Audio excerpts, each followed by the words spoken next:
Welcome to the Green Light Podcast. Hey, Kyle, what is 97,000 plus 3,000? Oh, 97,000 plus 3,000. I think that makes it a good six-figure number there. And I think Hot that's how six-figure number. close we are to subscribers, 100,000. So if you're here, happy Monday. Welcome to the wake of Championship Sunday, which was a good one for us here Let's get to at Green Light. 100K. 100K would be great, make our day even better. And yours, because as you know, this is a great show. Chris is hanging out here. He's making his, I'm just his finishing my final notes. selections for the some of the mentions. That I'm gonna tell you guys know. this show goes. Kyle gets here. He's chomping at the bit. He's had his coffee. Nate's Yep. here. They're upstairs. They're, like I like to prepare in silence. In the last 10 minutes, they come down. And it's like the floodgates open. And We're my ready brain- to fucking rock. and It's my Super Bowl. and my brain can't handle all the noise and the shiny objects. So I think that's why it works well, Chris, because you and I are a bit different. But Ugh.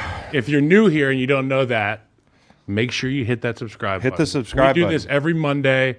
We have a live show that we do at 1 p.m. throughout the season. I think it's probably the best show out there. Yeah, And now- if anybody wants to say different, they can come see us about it. And we're brothers, and the Kelseys are brothers and all that, but like we're more like you. And we play on different sides of the ball. Think the about Kelseys how don't have that to and, offer. and the Kelseys, they're on the same side of the ball. They both have beards.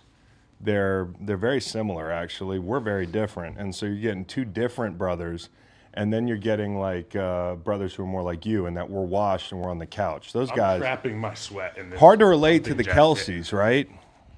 So So here we are. It's Until Monday. Travis- There's until only two Travis teams retires. left. Nate, Until how did Travis you retires. make out last night with all these happenings? Are you with the Detroit fan Let me base open up that's the just live wallowing in show. self pity? Yeah, I'm actually laughing at Black Twitter because they said Black Twitter said there was no way they were going to allow. I don't laugh at Black Twitter.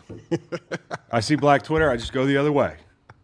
I don't want to get in the washing machine. Look, they said there was no way the NFL was going to let Baltimore and Detroit get into the NFL. And then there's memes showing, they said Baltimore and Detroit fans thought they were going to be rolling dice listening to 42 Doug in Vegas.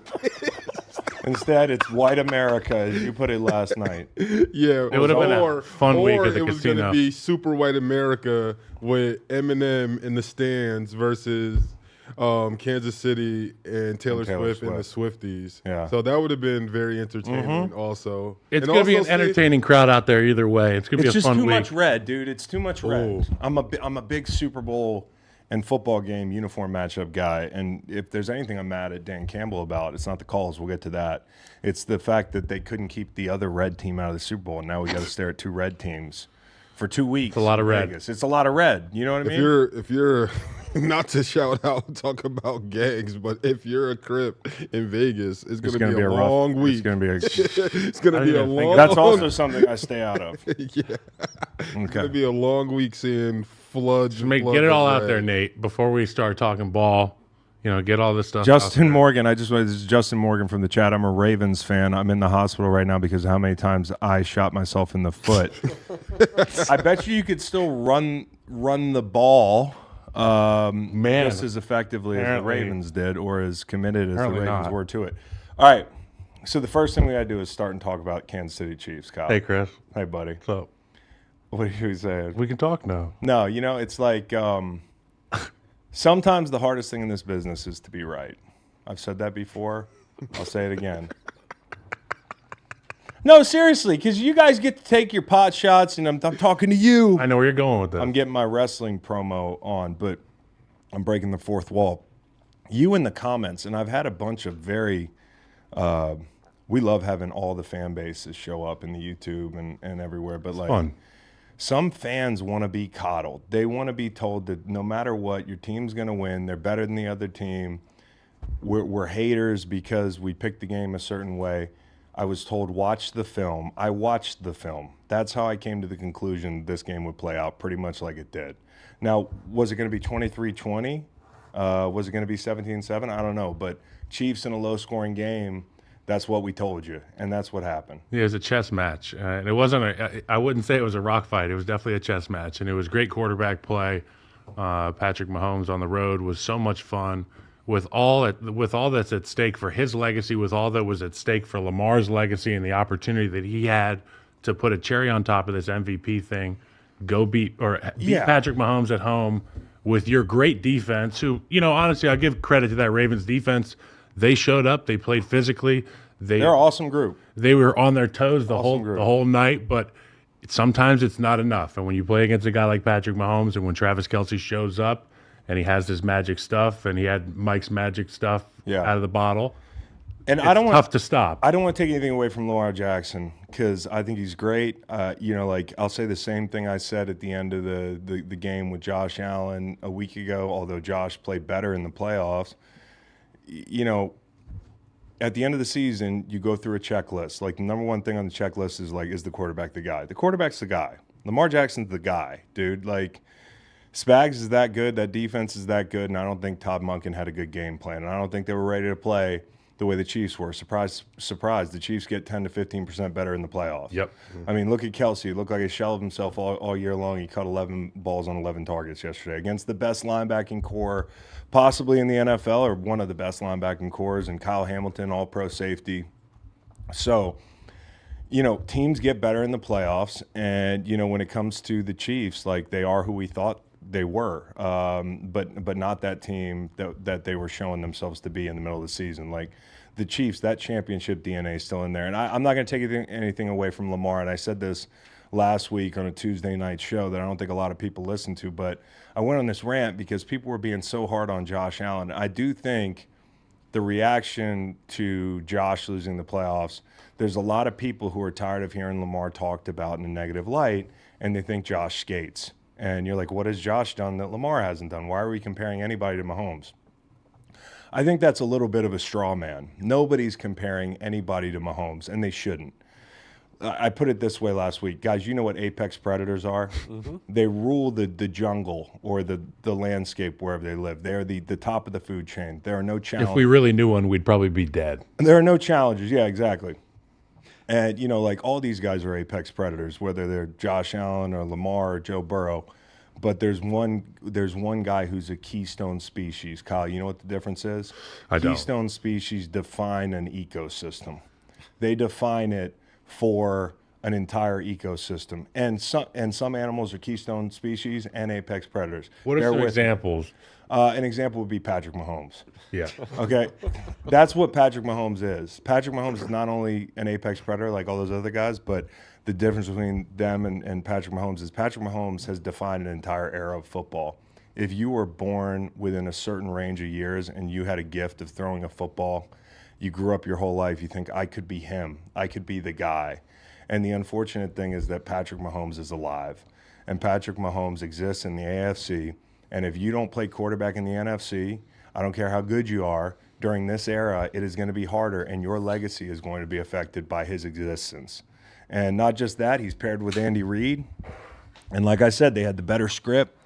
They outplayed him. I've said all year long that I thought Kansas City was, if not the best defense in the league, one of the best 2 or 3. Some people question that. I think you see why in situations like this.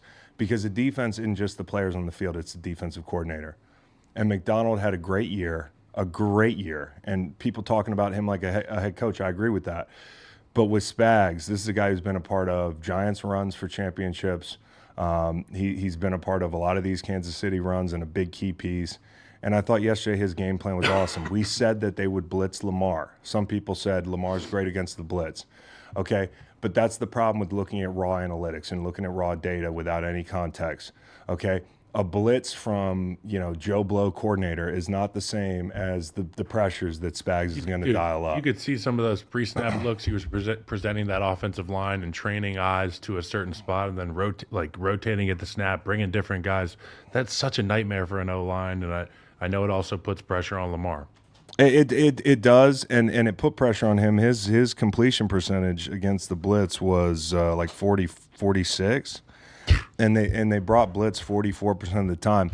I think the biggest issue and the biggest head scratcher to me with Todd Monken, and we'll get to the Chiefs because they're the winning team, but those guys came out and they were afraid to run the ball. It was just the fear thing. It wasn't anything that Kansas City was doing other than just playing.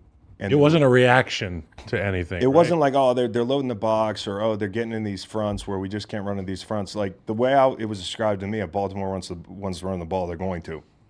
Okay. First play of the game, tranquil, great edge, right? Then 3rd and 1, they stack them up. And you're thinking, oh, they might actually stop the run. First play out of the half. And you didn't see power for like a while. And they ran power the second possession, I think, after they picked up a conversion in plus territory. They run power for like 14 yards. And they don't come back to it. They came back to it out of the half. And if you remember, Justin Reed, who played really well, came down and suplexed Gus Edwards for no gain. The very next play, they go jet sweep. McDuffie knocks it down. The Chiefs are a really tough matchup for this team because they have guys out on the perimeter who can tackle. So you get guys in space, you're not as worried about it. You saw that pop up at different points of the game where it's like they got guys down in space, and then they have the guys to cover. So late in the game, when they started playing more one and they started giving them more matchups, Lamar could not take advantage of them outside the numbers. And I thought their biggest matchup advantage in the second half would have been Justice Hill, because they were down Willie Gay and because of some of the speed that they lose there. But the problem was that Spags turned that into a matchup advantage for him. On one possession alone, he blew two protections. Not MEs, but, he's just not that guy. And Justin Reed had a sack on 3rd and 9. And so to me, it was just a masterclass on defense and bringing pressure, keeping things in front of you. And when they didn't keep things in front of them, Kyle, when the Ravens actually did something, they shot themselves in the foot. And that leads me to the most important part of this thing. Kansas City Chiefs are a more disciplined team. If you're sitting at home talking about the calls, I need you to take the pacifier out of your mouth and grow up, because calls go in one team's direction every game, okay? Teams find ways to not put themselves in position where they're going to get penalized. This is what they mean when they say teams know how to win, right? Teams know how to win. Not fuck up. And listen, you can go down the list of them. There's the Millette hold that leads to the Kelsey touchdown, the Kyle Van Noy roughness, unnecessary roughness, the Travis Jones roughing. These are plays that the Van Noy thing, I heard guys in the room were like, well, they're going to just get the third guy. I'm like, when have they not gotten the third guy? When 5 seconds after the play, Kyle Van Noy walks over and headbutts a guy, that's going to be a flag. And, the Chiefs at that point are not hurrying up. Baltimore gave them momentum to where they wanted to go put a drive together before the half. The taunting thing, L'Jarius Sneed, I'm obsessed with the guy. The fucking guy gets Zay Flowers on the ground. Okay, you always talk about live to fight another day. That's why you live to fight another day. Making that tackle alone was the difference. With all that space. With all that space. That's a lot of real estate for that young buck to have the football. Yeah, dude, getting him down and then Zay Flowers being a dummy in that situation and taunting L'Jarius Sneed.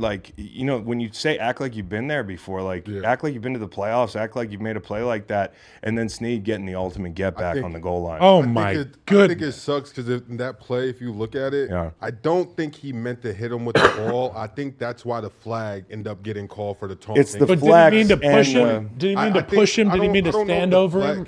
I don't know if he was pushing him off they let guys go. But somebody said might be Chris's worst take ever. What have I said that is not objectively true in this breakdown? This is all real. Grow up. You want to know what's also Grow true? up. How about red zone attempts and interceptions? So that's a real thing that maybe you guys can work on as an organization. Just call it one both thing sides, that the Chiefs please. Don't have to work on. Is there an age? Which we're pointing out. Should be an that age the limit on penalty this thing chat isn't room. an issue. If you're a minor, get out of the chat. No minors. No minors We're in the chat. swearing in here. No minors in the chat. If you think the difference in that game was the calls, they play that game 10 times, the Chiefs win 7 times. Forget about playing it at Arrowhead.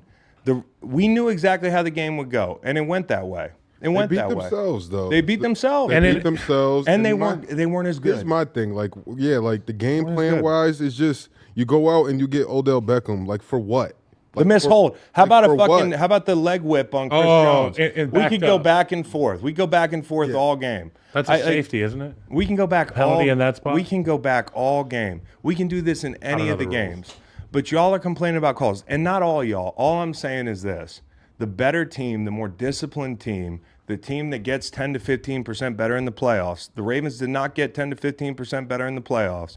They won that game. And you want to talk about the defense and all that stuff? They got a great defense. What a team.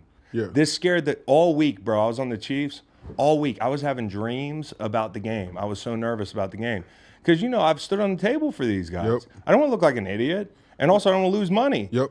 But, Sleep well, and then buddy. when Willie Gay is down before Yeah. the game, I'm thinking, bro, I'm on the wrong side of this thing. Next man But up. credit to Spags, because somebody from each group that lost somebody made a big play. You want to talk about Bush came in?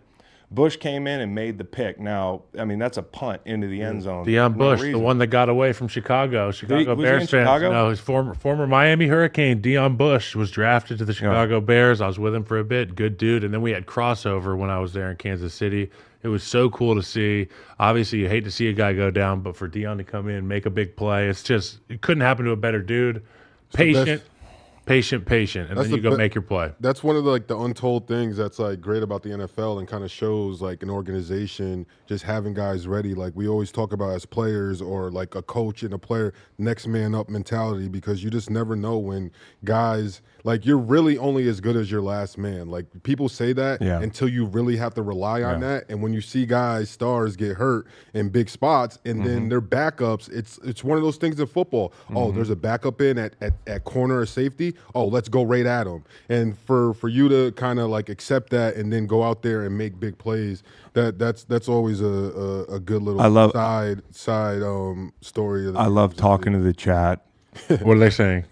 Rick Mao, 10 to 15% better. Who comes up with this garbage? You're right. They're 30% better. Yeah. You're right. They were 30% better. No, because Sorry. and also if you think about and it, the Ravens were 20% worse. But it's people- like what?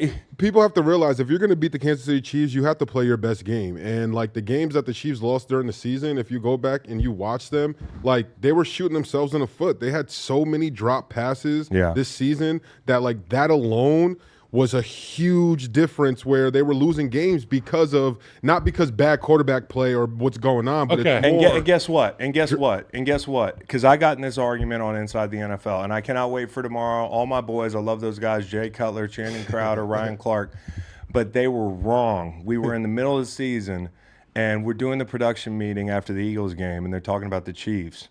And, like, they're like, hey, what do you think about the Chiefs? I'm like, I'm not worried about the Chiefs. And so like, okay, and they take their notes. And then we get on set. And they're like, what do you think about the Chiefs, Chris? I'm like, I'm not worried about him. And then they jump me. They're all like, you idiot. They're all like, he looked terrible. They're dropping balls. They're not going to be any good. And I said, who's beating them at this point? I said, at Arrowhead. I don't think I would have took them to go the distance on the road, but as the postseason went on, it was evident to me that they were a better version of that team in the regular season. And what play could be more encapsulating than the very play MVS. that started the argument on Inside the NFL, and the set of Inside the NFL was MVS dropping that ball against the Eagles. 3rd and 9 with the game on the line. I understand throwing the ball because at that point, if you run it, you're really talking about 10 seconds, 15 seconds. You want to end the game right here. You get your man indicator. You've got a safety who's sitting there in robber, and he's got his eyes on Kelsey at the sticks. Kelsey, even when he's not making plays, making plays. Yep. You get Millette on MVS, and, he just launches it, and MVS makes the clutch catch. That's 10 to 15% better. That's who they are. And those 10% of plays that they were missing, they're starting to make those plays in the playoffs, and that's what's scary about the Chiefs, and that's what makes them actually. Patrick Mahomes. I'll do you one further. Yeah. I think I'm about to do what you were about to do. What? This is from Ari Merov's Twitter. Perfect. Okay? Mm-hmm. Bright guy. Yeah. I haven't met him. Perfect. Smarter than me. Mm-hmm. Patrick Mahomes has played 17 postseason games, effectively another full season in the playoffs. His stats are as follows, Chris. 14-3 record. He's 422 for 626, which is 67.5%. He's got 4,800 yards, 458 rushing yards, 39 passing touchdowns, 5 rushing touchdowns, and only 7 interceptions. Now, I haven't done the numbers there, but go look at his percentage during the season and compare it to that and find out what the percentage is there. So that's just one Some guy. teams get better in the playoffs. Now go look at Chris Jones' production. Now go take a look at Spags' defensive units production throughout the playoffs. Yep. And you can start to come up with this number, right? Take a look at Harrison Butker in the playoffs. Look at Kelsey in the regular season this Travis year. Kelsey in the fucking Travis playoffs. Kelsey dude. averages like 100 Okay, yards. We're answering these questions. And another right thing now. that they weren't afraid to do was they ran the ball. They ran the ball into down safety looks. They ran the ball, dude. These two quarterbacks are incredible. Okay, one's on another level, but Lamar's insane, dude. The play where he shakes off Chanel and scores that touchdown, you're just like, that's what you're worried about. That's the way the Ravens can beat the Chiefs. Yep. Okay? And the play where a blitzer deflects the ball into his hands, like they got that look at the rights. He catches the ball and runs for. At one point during the second quarter, I looked up and I said, they really have 2 plays. And they're all Lamar, right? The difference is they both had high heights. It's but for Mahomes and for the Chiefs, they were willing to take the chunks. They were willing to take a chunk of flesh every play. A little something behind your ear, a little something back here. You don't like it when I touch it. A little something Oh, go ahead. They were willing to take the little chunks. And when they had third and manageable or fourth and short, the Kelsey look on Stevens on fourth down, it's Mahomes. It's vintage Mahomes, dude. I'm looking front side to the flat. It's not there. All right, I need a quarter second to look back and check for Kelsey, and he's definitely. I trust the guy. He's got the size, and he's got to step on Stevens, and that throw off his back foot, or the fourth down, I think it was, where he's climbing the pocket and getting drilled, and he hits Kelsey. And this is another thing about being together for a long time. This is the thing. He hits Kelsey. Kelsey's on one side of Stevens when he lets the ball go. He has leverage on one side. The ball sails, just getting it off some miracle. It sails to the other side of Stevens, and Kelsey's able to make that adjustment. They're playing backyard football. Dude. That's what they do. If this is the grass right here, this is ground level. Yeah. Patrick with Travis, which is different than anybody else, knows that he can throw the ball from 0 to 100. 100 being, let's say, 80 inches, 90 inches, whatever Travis's catch radius is. But he can drop a ball in the bucket right here, and he knows Travis can adjust and make the play. That's the difference. These two are they're in unison. They don't even have to. It's nonverbal. They're in a voice chat with themselves while the game's going on. Everything else is muted, and they're just like, "Hey, do you see that? Yeah, I see that." With no sound. With no sound. And Chris, a testament to how good Patrick is in the postseason. Here's a stat for you: the Eagles last year led the NFL with 70 sacks, and they had 0 versus Patrick Mahomes in the Super Bowl. The Ravens led the NFL with 31 takeaways this season, and they had 0 versus Patrick Mahomes yesterday. That's wild. That's wild. I mean, and that's the greatness of that quarterback. That's the Andy and Andy show, getting too. freebies that you earn on defense because you're so damn good. Yep. You don't have those offensively. You don't have those short fields. They didn't give them to him. And I think another big thing in the second half, and this is something that gets lost, but Chiefs didn't do shit offensively in the second half, but what they did do in situations was flip the field, okay, because they've gotten these situations before this season. Tommy Townsend was great in the second half. I mean, he had the pin punt. He also had a big one out of the shadow of the end zone where he flipped the field completely. But they started a drive at 12-13, and they go 5 minutes from their own 21, and they punt at the 45. Okay? There's another one where they start at their own 20 with 14:52 in the fourth. They eat up 4 minutes, and they punt at the Baltimore 48-yard line. They pin them down to the 1-yard line. So these are big plays or big drives that don't end in points, but they're huge drives when you have a 10-point lead in a low-scoring game. It's a war of attrition. It's a war of attrition. They understood the game. They understood the assignment. That's why they are who they are. And I think for Baltimore, the thing that sucks is if not now, when? Mm-hmm. This was, other than Patrick Mahomes, I think they'd probably be in the Super Bowl. But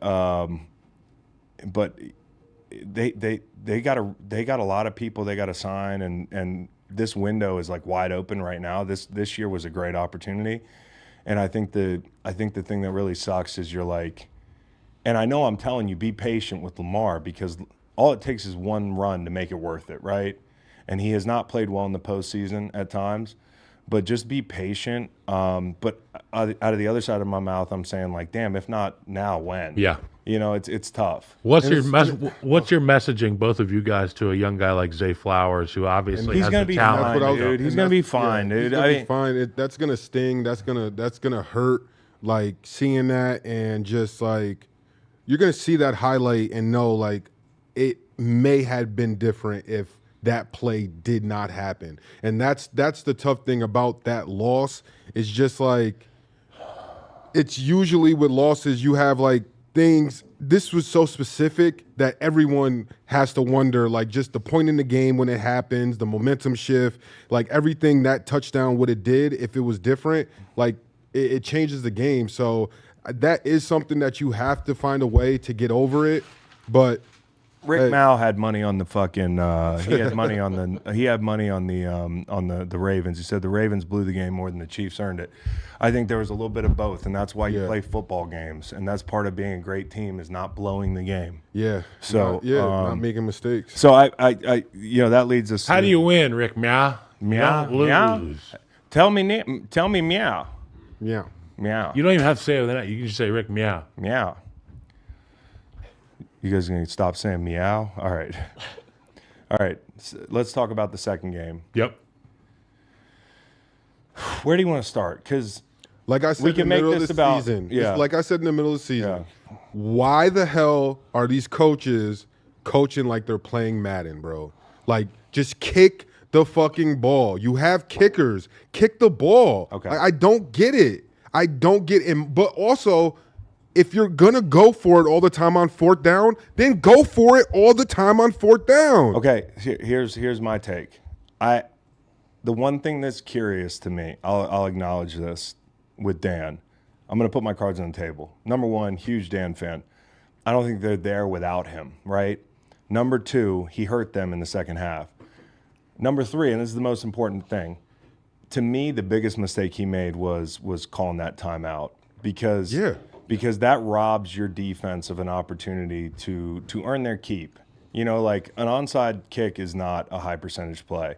In that situation, even if you're going to run the ball out of goal line, have another play loaded up in the hopper for fourth down. You're supposed to have more plays. And Ben, that's on Ben Johnson too. And, you know, like I want to know if I'm an owner what happened there because, I mean, in that situation, if you don't have a second play, you burn your first time out. Now the game is going to end on an onside kick or it's going to extend. And to me, that you frame a lot of these decisions with like, hey, this is a coach that believes in his team. Yeah.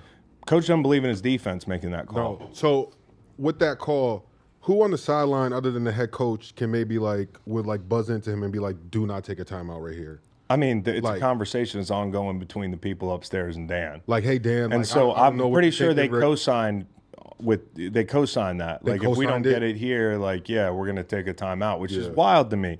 Now, as far as the fourth down is concerned, before the half, I understood them kicking because it's a 3-score game at that point. Like, you don't want, they're going to get the ball out of the half. You could be up a touchdown in 5 minutes. Okay? So I understand them going up 17 before the half.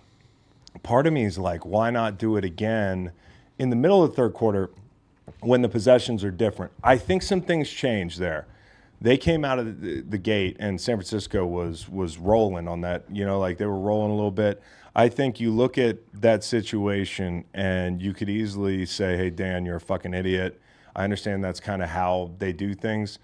That's what I wanted to say in real time. Went back and watched the tape. I thought the second half was about missed opportunities for the Lions.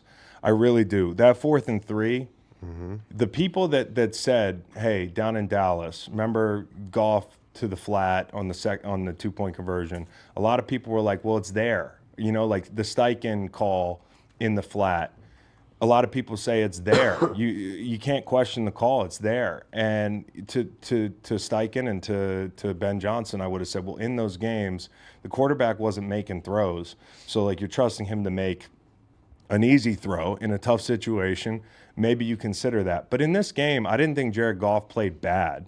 So I'm looking at this situation, and Reynolds got the ball on his hands. I mean, it's the right read. It's the right play. It's there. And I think from Dan's perspective in that situation, you're talking about an opportunity to go up 21. Like you could be up 21 points with 4 minutes or so to go if you'd have finished that drive in the second half. And I think he also knows that Shanahan and the Niners don't come back in the fourth quarter. And so he wanted to put him away in that situation. I'm not going to fault him for that, especially when the ball is on the guy's hands. Now, the second fourth down, where you've got a chance to kick a 47-yarder with 7 minutes to go in the game and tie it up, because of the clock, because of how quickly San Francisco's apt to score, in that situation, kick the field goal and get the ball last. Whether you're getting the ball last and grinding it out in 4-minute mode or you're going to win or tie the game, I'd rather be in that situation than give them the ball back at midfield. And if they score again, you're going to have to kick an onside kick or call 3 timeouts. Does that make sense to you guys? What I'm saying is, with 7 minutes to go in the game, a chance to tie it. If they go down and score in 4 minutes, it's a no-brainer. you'd still tie it on the Jameson Williams touchdown. I just don't like that it's kind of like no rhyme or reason. It's kind of like how I'm feeling in the moment. And we don't know his rhyme or reason. Yeah, exactly. But Ben Johnson got them the open look on the first 4th down. That's my point is, like, the look's there. Yeah. Catch the fucking ball. And not to mention that, like, the whole second half, dude, you've got missed opportunities. Laporta in the red zone on the first drive. They just miss it. Yep. You know? 4th and 2, you got the Reynolds drop. You got the Gibbs fumble, dude. Did Dan Campbell fumble that ball? You know, 3rd and 9, Reynolds dropped another one later in the game. Like, that drive extends. Who knows? J-Mo, touchdown. Like, catch the ball. Great players make that play. Yep. Now, I know it's not an easy play, but catch the ball. So all I'm saying is there are opportunities. The Lions were still finding guys. Dan Campbell can't block Nick Bosa. He can't block Nick Bosa. So, he deserves some culpability in that game for calling that timeout late, but that's a situation you probably never end. Bosa gave a speech. You just make the plays you're supposed to make. And you can't have DNs getting pancaked by Backside. overgrown wide receivers, man. Like, No, I I don't think like George Kittle is a tight end. I don't want to hear this. He's basically an O-lineman. No. He is a ball catching tight end. Yeah. And your starting DN in the playoffs should not be getting pancaked that bad on a reach block. Why are you yelling? No. Just looking at the camera. No. Well, I understand, and I want to point this out. In the second half, and a lot of it was George Kittle on the edge, 5.8 a pop for the Niners. They had 38 rushing yards in the first half. Now, the Lions had 150 in the first half. They ran for like 4.2, 4.3 in the second half. Like, they were still running the ball, but they never kept the ball long enough. The big problem for me is that Gibbs fumble and then a 3-and-out. Between that Gibbs fumble and the 2-minute drive late in the game, Niners had 13 minutes possession. Detroit had 3 minutes. When that moment, that's where you lose the game. You lose the game. There's a couple. It's okay to sit here and say on Monday you're always looking for one person to blame. You know, you could blame Dan. That's a fun way to play do it. Reynolds. You could, but you had opportunities. You know, whether they were phases of the game or plays, you had opportunities to win the game. Now, here's where the Niners won the game. Yeah. So I want to talk about the Niners. The Niners won the game, and they won the game because they found the matchups in the second half, whether it was the Vildor, DPI, Ayuk in the red zone, Kittle on Melifonwu. They ran the ball. Brock Purdy put on the Michael Vick jersey. And Brock Purdy, dude. This is the thing. You know, it's the reason we haven't slandered him to the degree that some people have, because I don't see the point in that. The point is, Brock Purdy's good enough. The way they said good enough for Detroit, Brock Purdy's good enough to play in a Super Bowl. Brock Purdy's part of the reason they're here. You know, so like when people call him a capital G game manager, at the very least give him game executive, because the dude makes plays off schedule. How about the throw across the middle that he got away with? And Greg Olsen was essentially like, oh my goodness. Like, yeah, but that's just the Brock Purdy magic. But I'd rather have a guy that's not afraid to take those chances, that can make throws off platform, than a guy who's just sitting back there and running the offense. And I think that's where he separates himself. Against Green Bay, one of the biggest plays of that game was late in the game, Green Bay's trying to defend a field goal, and they're in the red zone, and Green Bay runs like a TE from a shade.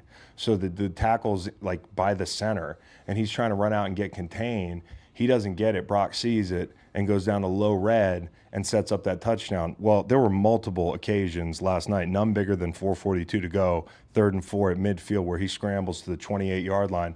He just sees it. He beats Anzalone to the sideline and takes off. And then, you know, I think a huge one for me, hidden.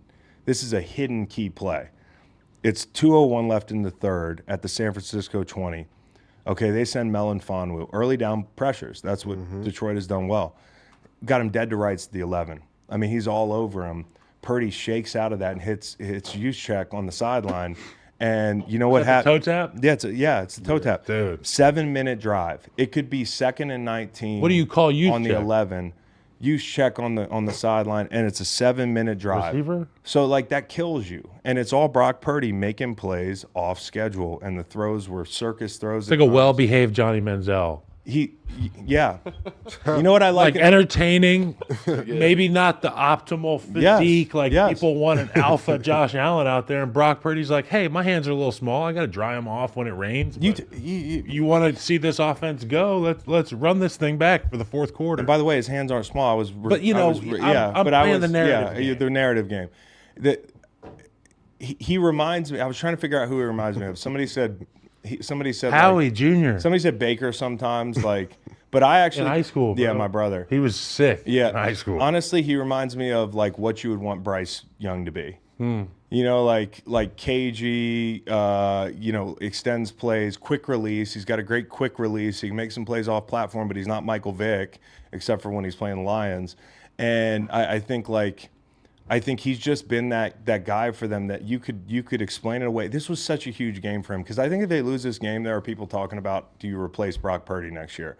And there was a point in this game where you're like, we're right back where we were last year in the NFC They Championship. panned to George Kittle on the sideline, like right after their failed drive, and they were down 17. And George Kittle's face on the sideline is kind of like, it's not a face that's telling me like, screw our quarterback, but it's a face that's like, fuck, how do we get in this situation so quickly? And then for him to turn it around, I just imagine all the texts that were sent from Lions fans talking shit, all the Facebook posts. Did you see just wait. Yeah, did you see the video of Kittle last night's Super Bowl when they were about to lose? He was just like, he was on the sideline, he was mic'd up, and he had said something. He was like, I'm gonna fucking be back here and with a vengeance. Like they played that. And then, that's another team that's got championship DNA. They might not have won one, but they've been there. So you talk about a team that like goes down 17 at home and the sky is falling. They're giving up 150 yards on the ground in the first half. They're in the same place they were last year. Purdy got hit so hard at one point by McNeil. I thought we were going to have a repeat of last year. Like he was going to be out. Was it the one where he hit his? Yeah. Okay. It was the same action. It was the same. Well, he didn't get his elbow. He got his fingers. It might have been another one where McNeil landed on him. I don't think it was but McNeil. He got hit hard in Purdy hit a hand on release. I forget who he hit. But I remember thinking, like, damn, is it going to be fingers this year? Yeah. The ball goes down the field a couple times, and you're like, damn, is Purdy going to get up? I said the same thing about Mahomes a couple times. Mahomes was so tough yesterday. He got crumpled up like a pretzel. Destroyed a couple times. The pretzel tackle he got out of. He didn't tear both his ACLs. He just ran out of it. Yeah, dude. I mean, so. There's a viral video going around of some of his workouts that he does that looks crazy, and he can kind of like back. He's doing like handstands and shit. Purdy made some of the best throws yesterday of anybody. Shout out to Bob Stroop, who is Mahomes' trainer, who is a very entertaining Twitter follow on game day. He's a very prideful trainer, loves his athletes, as many of these trainers do. Mm-hmm. And he's a good Bob Stroop is a good follow. But he makes Patrick do all this off-platform stuff to prepare for these awkward situations because he knows his athlete isn't going to go down on first contact. So how am I going to train him differently? No question. Interesting. But, I mean, he's a different athlete, so you can't train him like everybody else. Yeah. This is going to be a great Super Bowl. Well, imagine trying to challenge Patrick Mahomes in the offseason. Well, he challenged himself. Yeah, but try to build that playground for that kid. Any chance of this game like being a blowout either way? Do you see that? Do you see a situation for either way, or which way do you think? I think the blueprint is set for what the Kansas City Chiefs want to achieve against this San Francisco 49ers team, right, Chris? Yeah, I like the Chiefs.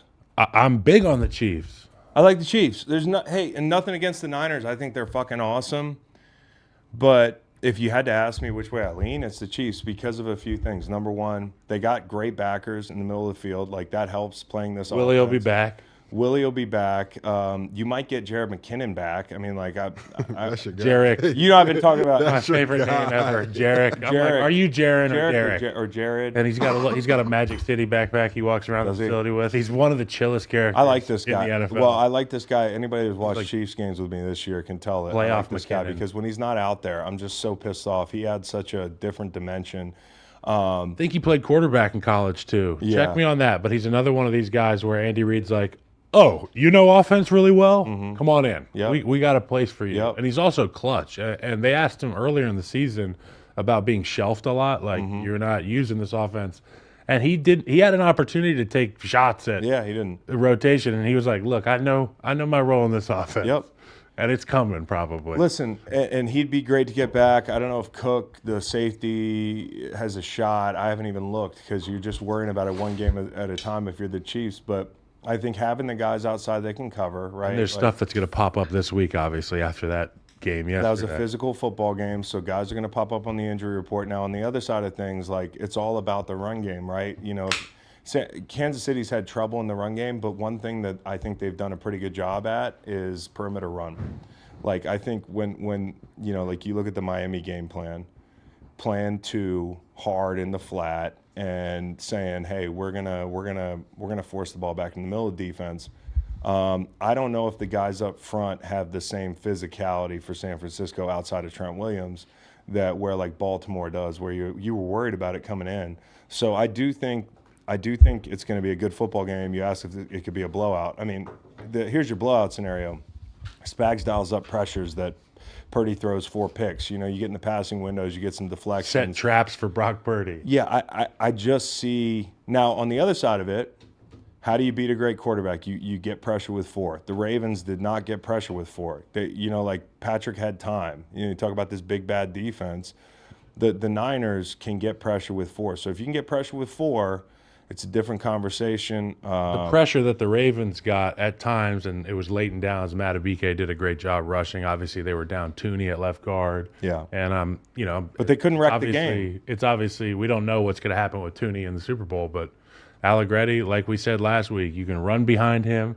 You can trust him not to have MEs. Yep. And that's all you want, that Andy Reid offense. And to your point, less penalties, more opportunities to win. Yes. Report today that Tooney has a torn pec, so Yeah. probably will not. Yeah, the he's pec like is 50-50. the pec's brutal. 70-30, no. Pec's brutal. I got a bird chest. If you think about the game plan, they're going to try to run the ball. And like you said last week, like Allegretti is not a big loss. And their big In the run passes game. down the field can be off of heavy play action, which gives our guy Nick Allegretti and that offensive line an opportunity to impose their will early in the down, take the edge off the rush. I mean, I think that's the game plan, Chris. Run the ball early, give Patrick shots. Watch, MVS might have another couple. Here's of another one, plays. Kyle. Andy Reid against Steve Wilkes. Okay?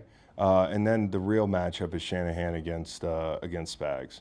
You know, it's like I felt good about the Spags matchup last week because Monken hasn't been in these spots. You know, like this is his first real NFL playoff game. He's had big college games. He's coached in the NFL before. But this is different. And so now you've got Shanahan who's been there. And, you know, you think about Kyle Shanahan dating all the way back to 28-3 and obviously not throwing the football late in the game is why they lost the game, in my opinion. I was on the field for that game. Like, that's why they lost the game. And you could put that squarely And on some great rushing. Well, you could put that on Kyle Shanahan, Trey Flowers. You could put that on Kyle Shanahan. Sure. And, you know, you're talking about 7 years later, you're back in the same situation. You've been there before. You've been a throwaway with Jimmy G. I'm a huge fan of Kyle Shanahan.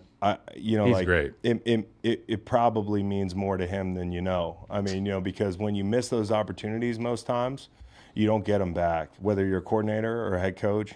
And for Dan Campbell, the sad thing was at the end of that game, I thought I saw a quote where he said, guys, you don't know if this is your last shot. Like, I'm not sure if we'll ever have another shot.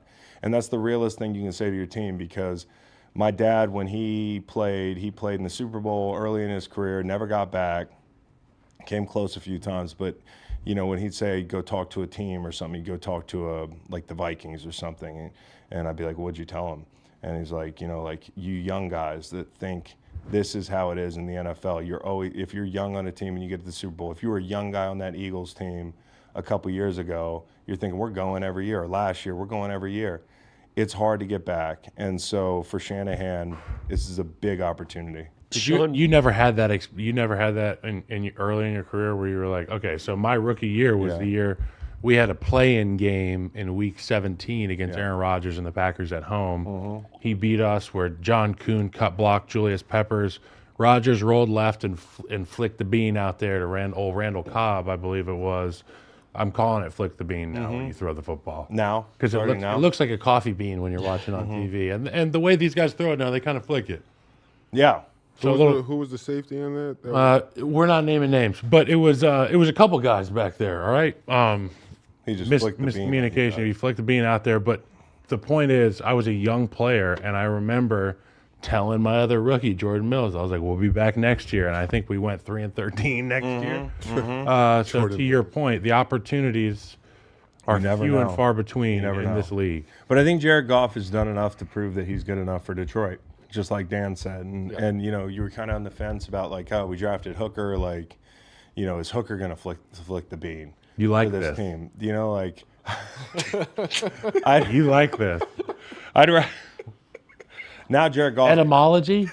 Now Jared Goff gets to flick the bean for the foreseeable future because he's played well enough. And like I said, if guys make catches in this game, great. You know, I think they win the game. But they didn't make the plays that they had to make, and Brock made the plays. It's just like Jordan Love didn't make the plays last week.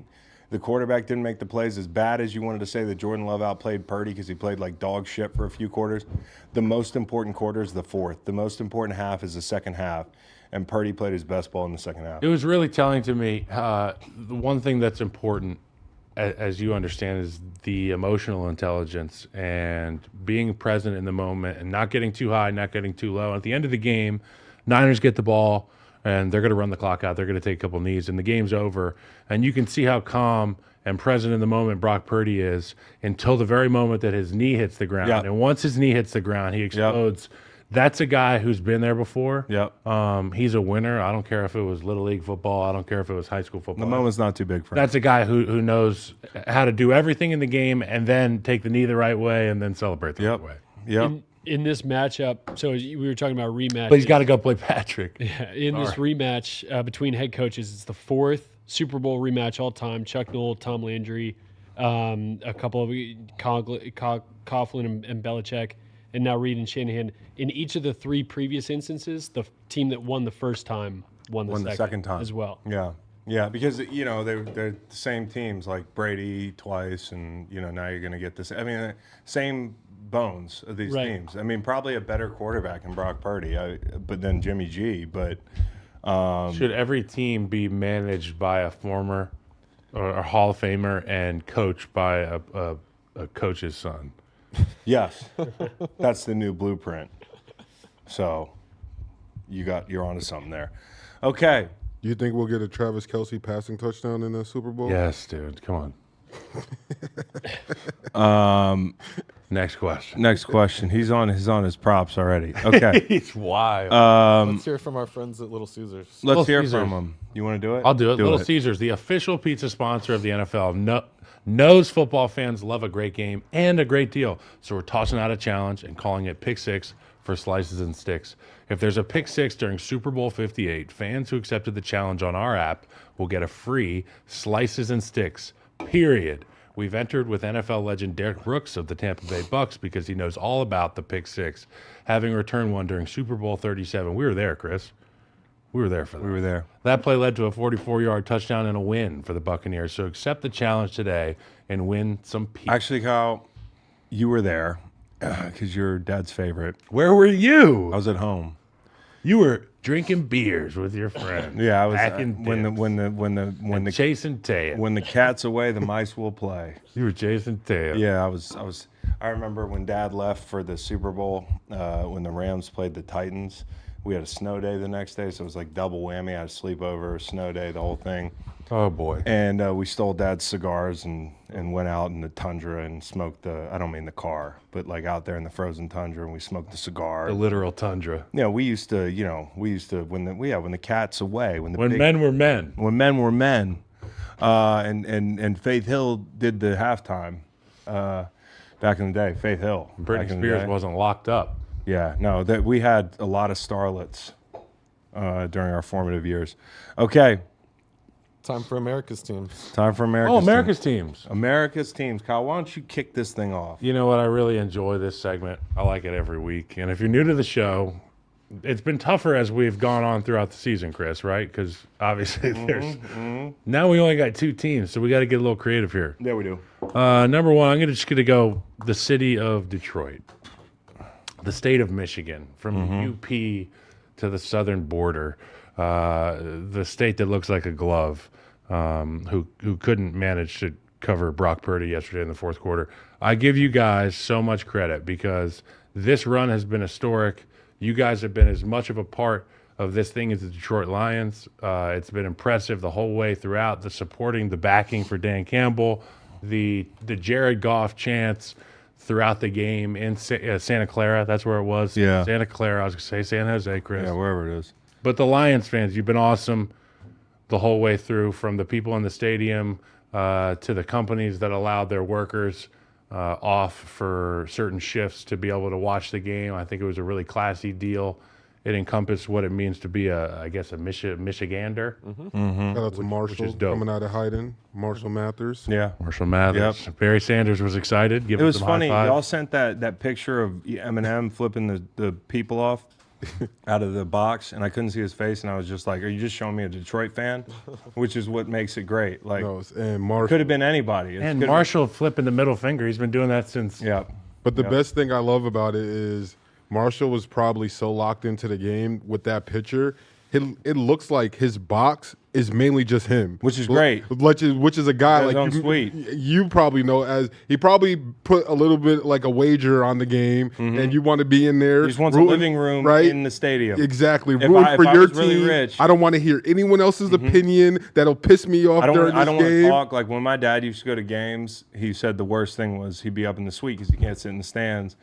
And I think one game he actually sat in the stands for one of my college games, like down at Georgia Tech, and I felt bad for him because like people just bug him the whole time. But in the suite, it's almost worse. Yeah. You know, because there are people that think that like we're feel friends tight, and like yep. they want to talk Yeah. through the whole game. My dad don't want to hear it. Eminem don't want to hear it. You're up. Number 2. I'm not talking poo. Rescue zoos. I didn't mean for all that to rhyme. Rescue zoos. Number 2, America's teams.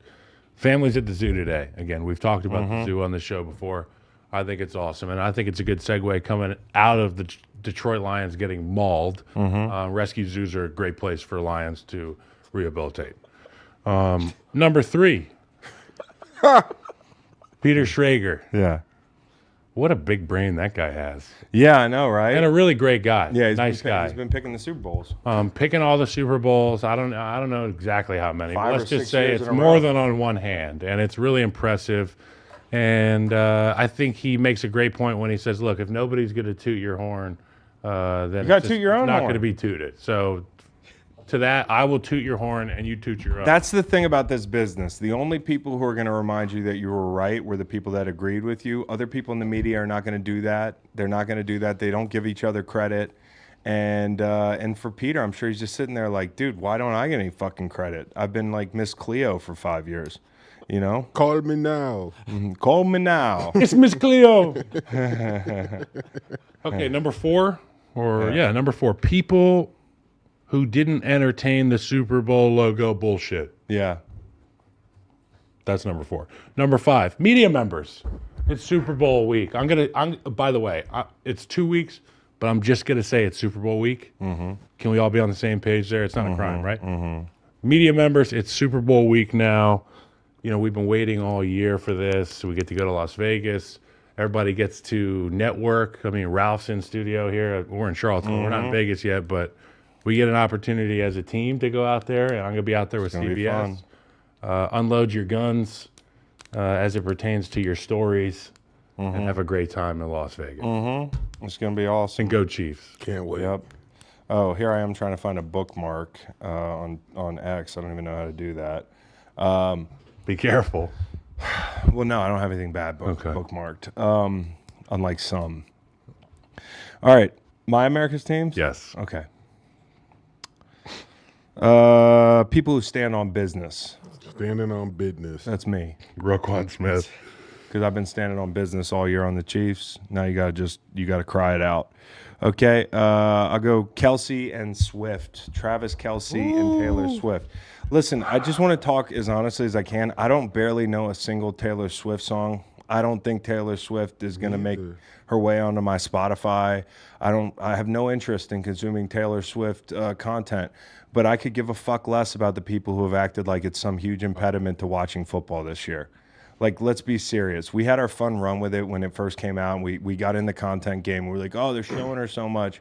But, like, if you didn't take the opportunity to watch Patrick Mahomes through the playoffs because you don't want to see cutaways of Taylor Swift, you have a micro penis. Like that's the only thing that's the only thing I can think of. Like honestly, because this is just some opportunity to prove your masculinity and say I don't like looking at Taylor Swift. Who gives a fuck, man? This might be the biggest power couple in the history of sports.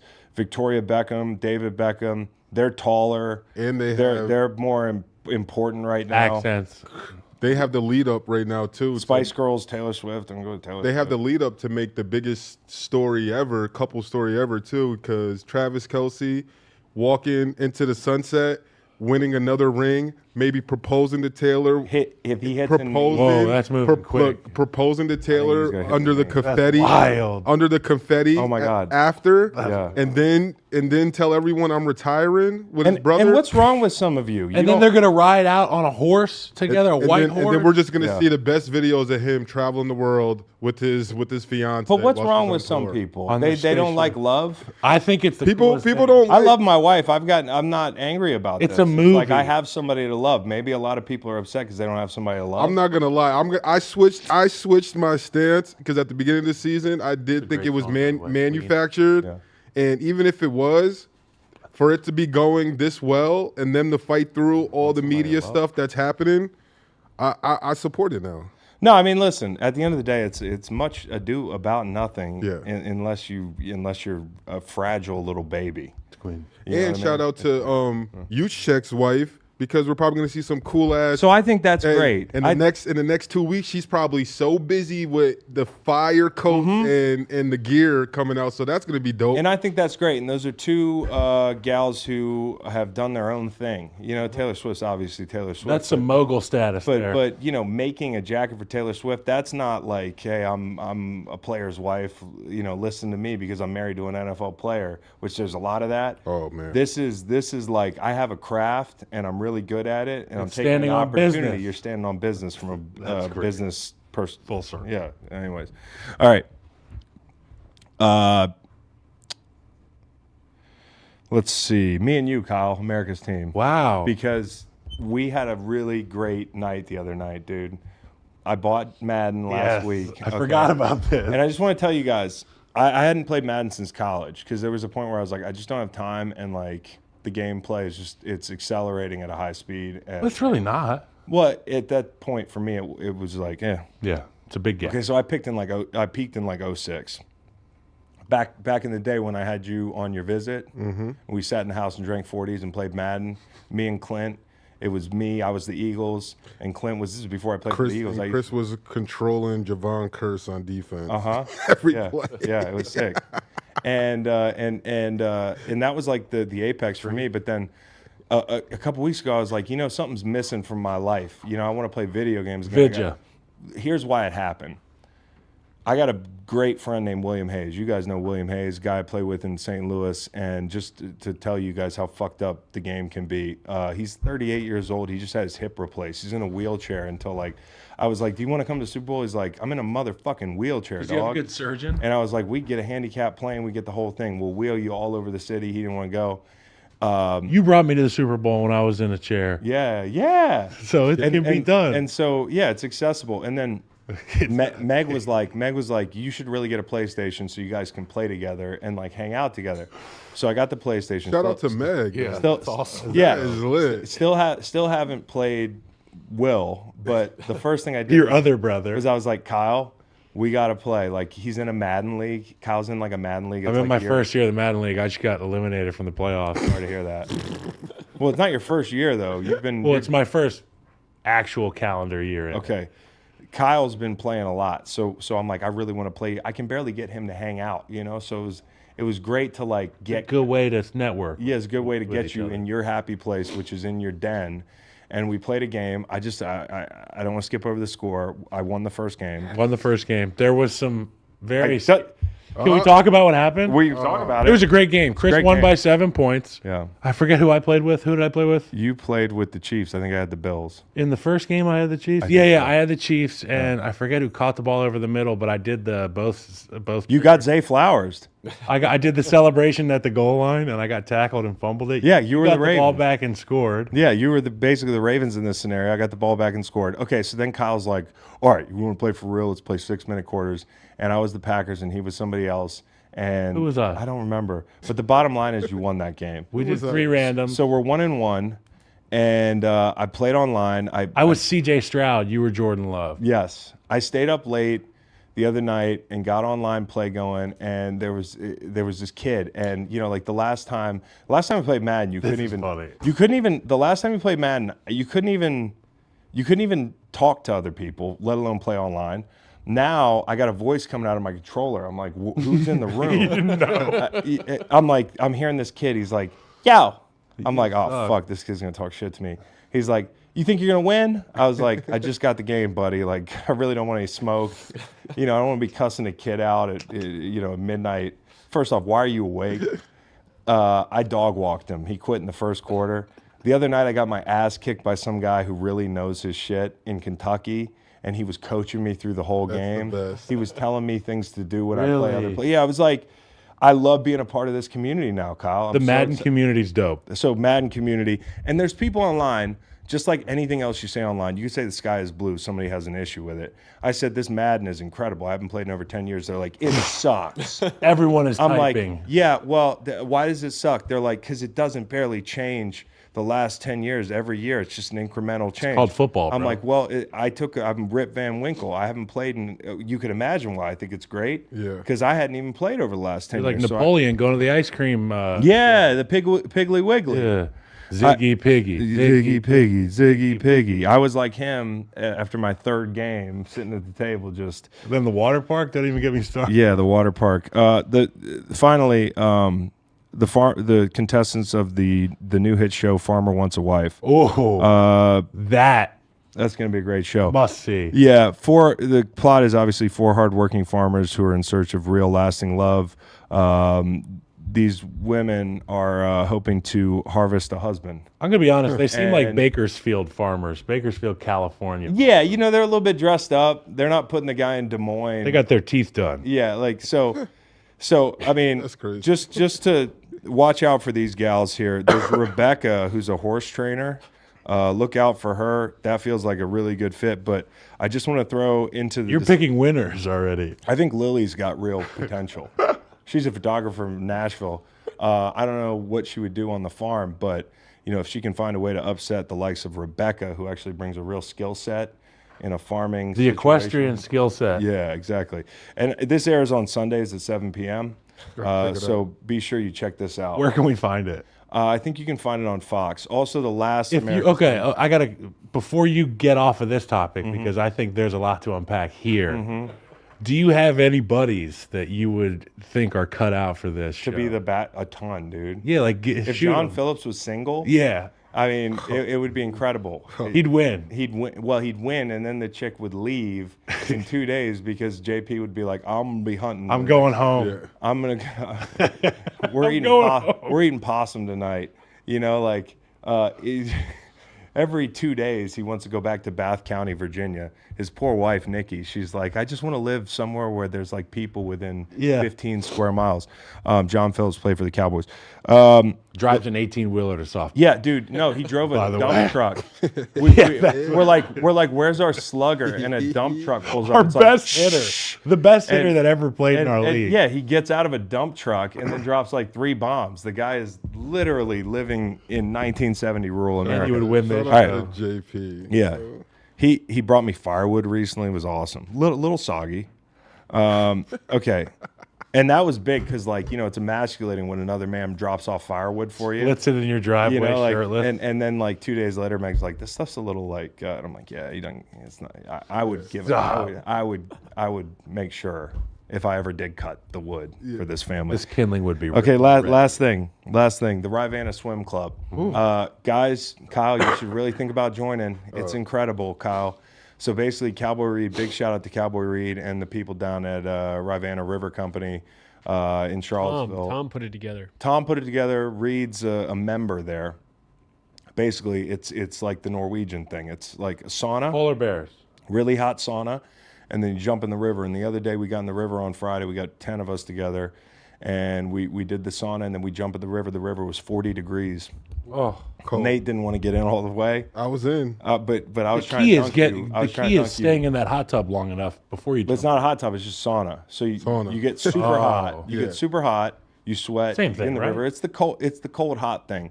For 4 hours after that, I was the happiest I've been this Yeah, I calendar can year. say my lower body felt amazing. Yeah. That Was that water. the night you called me for Madden? Yeah, I was in a good mood. You were juiced. Yeah, I was in a great mood because I had just gotten in It the was river. annoying. He called me. He was so happy, and we had a role reversal. Well, I was also happy to play Madden with. I was like, "What do you fucking want?" Yeah, exactly. It was a role reversal.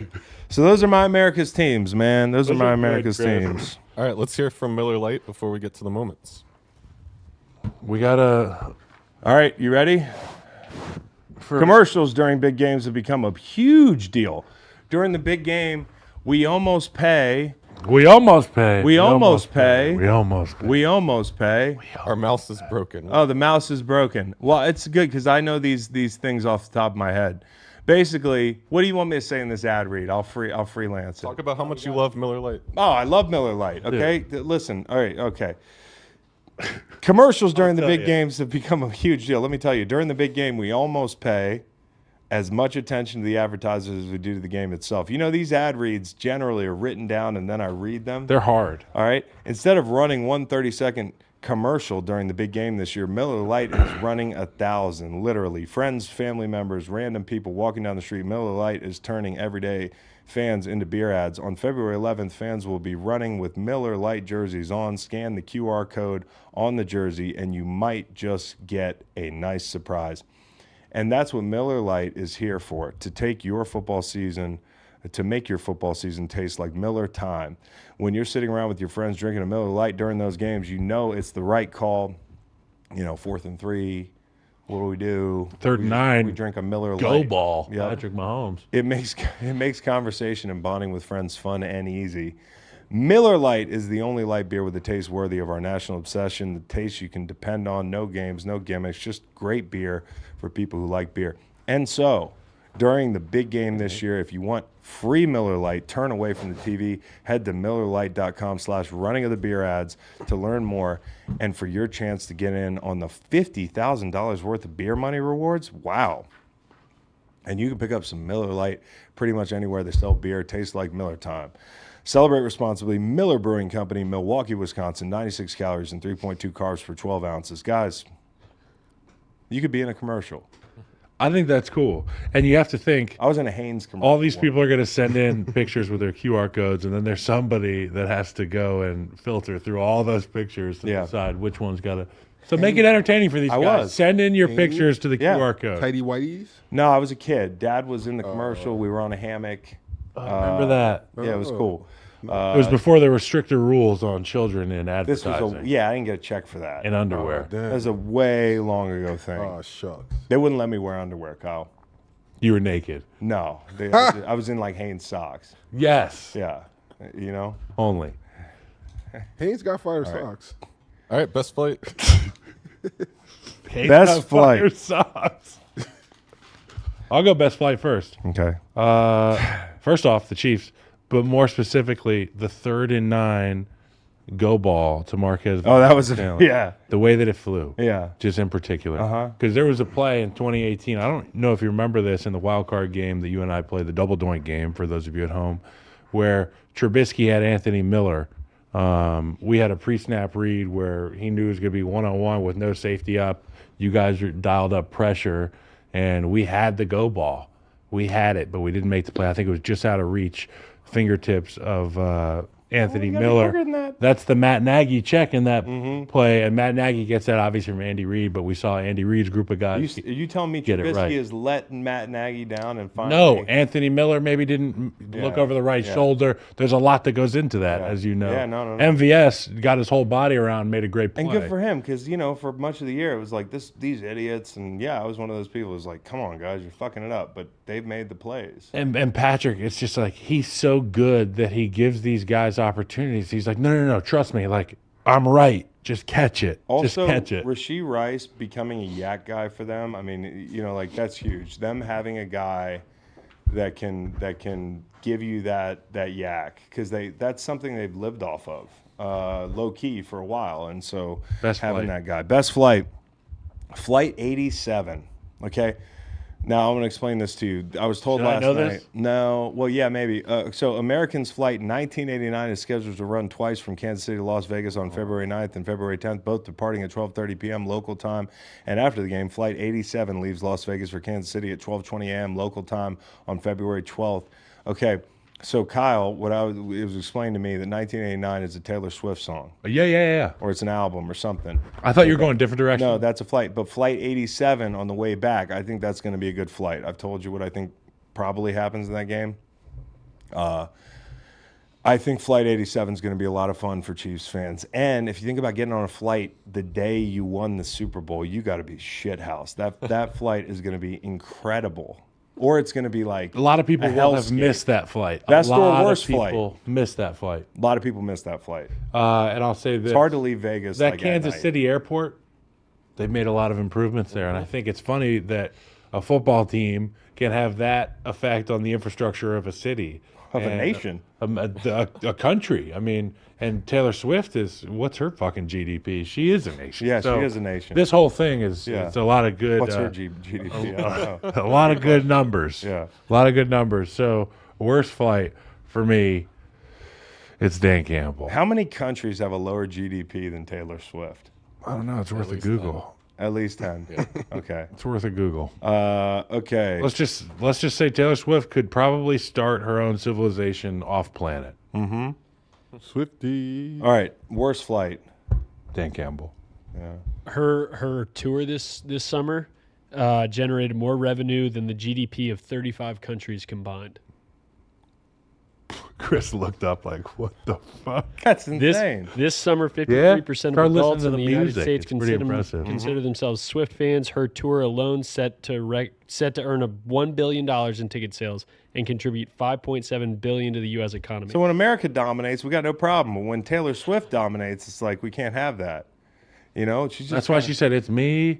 I'm the problem. It's me. Yep. Worst flight, Eminem. Yeah. I mean, even though I know the jet's really clean and it's probably empty. If you had to imagine just like the suite. I did this rap last night. Lions conspiring, hiring some guy from the panhandle, Dan Campbell. Pressure he can't handle. In golf he can't scramble. Josh Reynolds can't hold a candle. That's how far I got.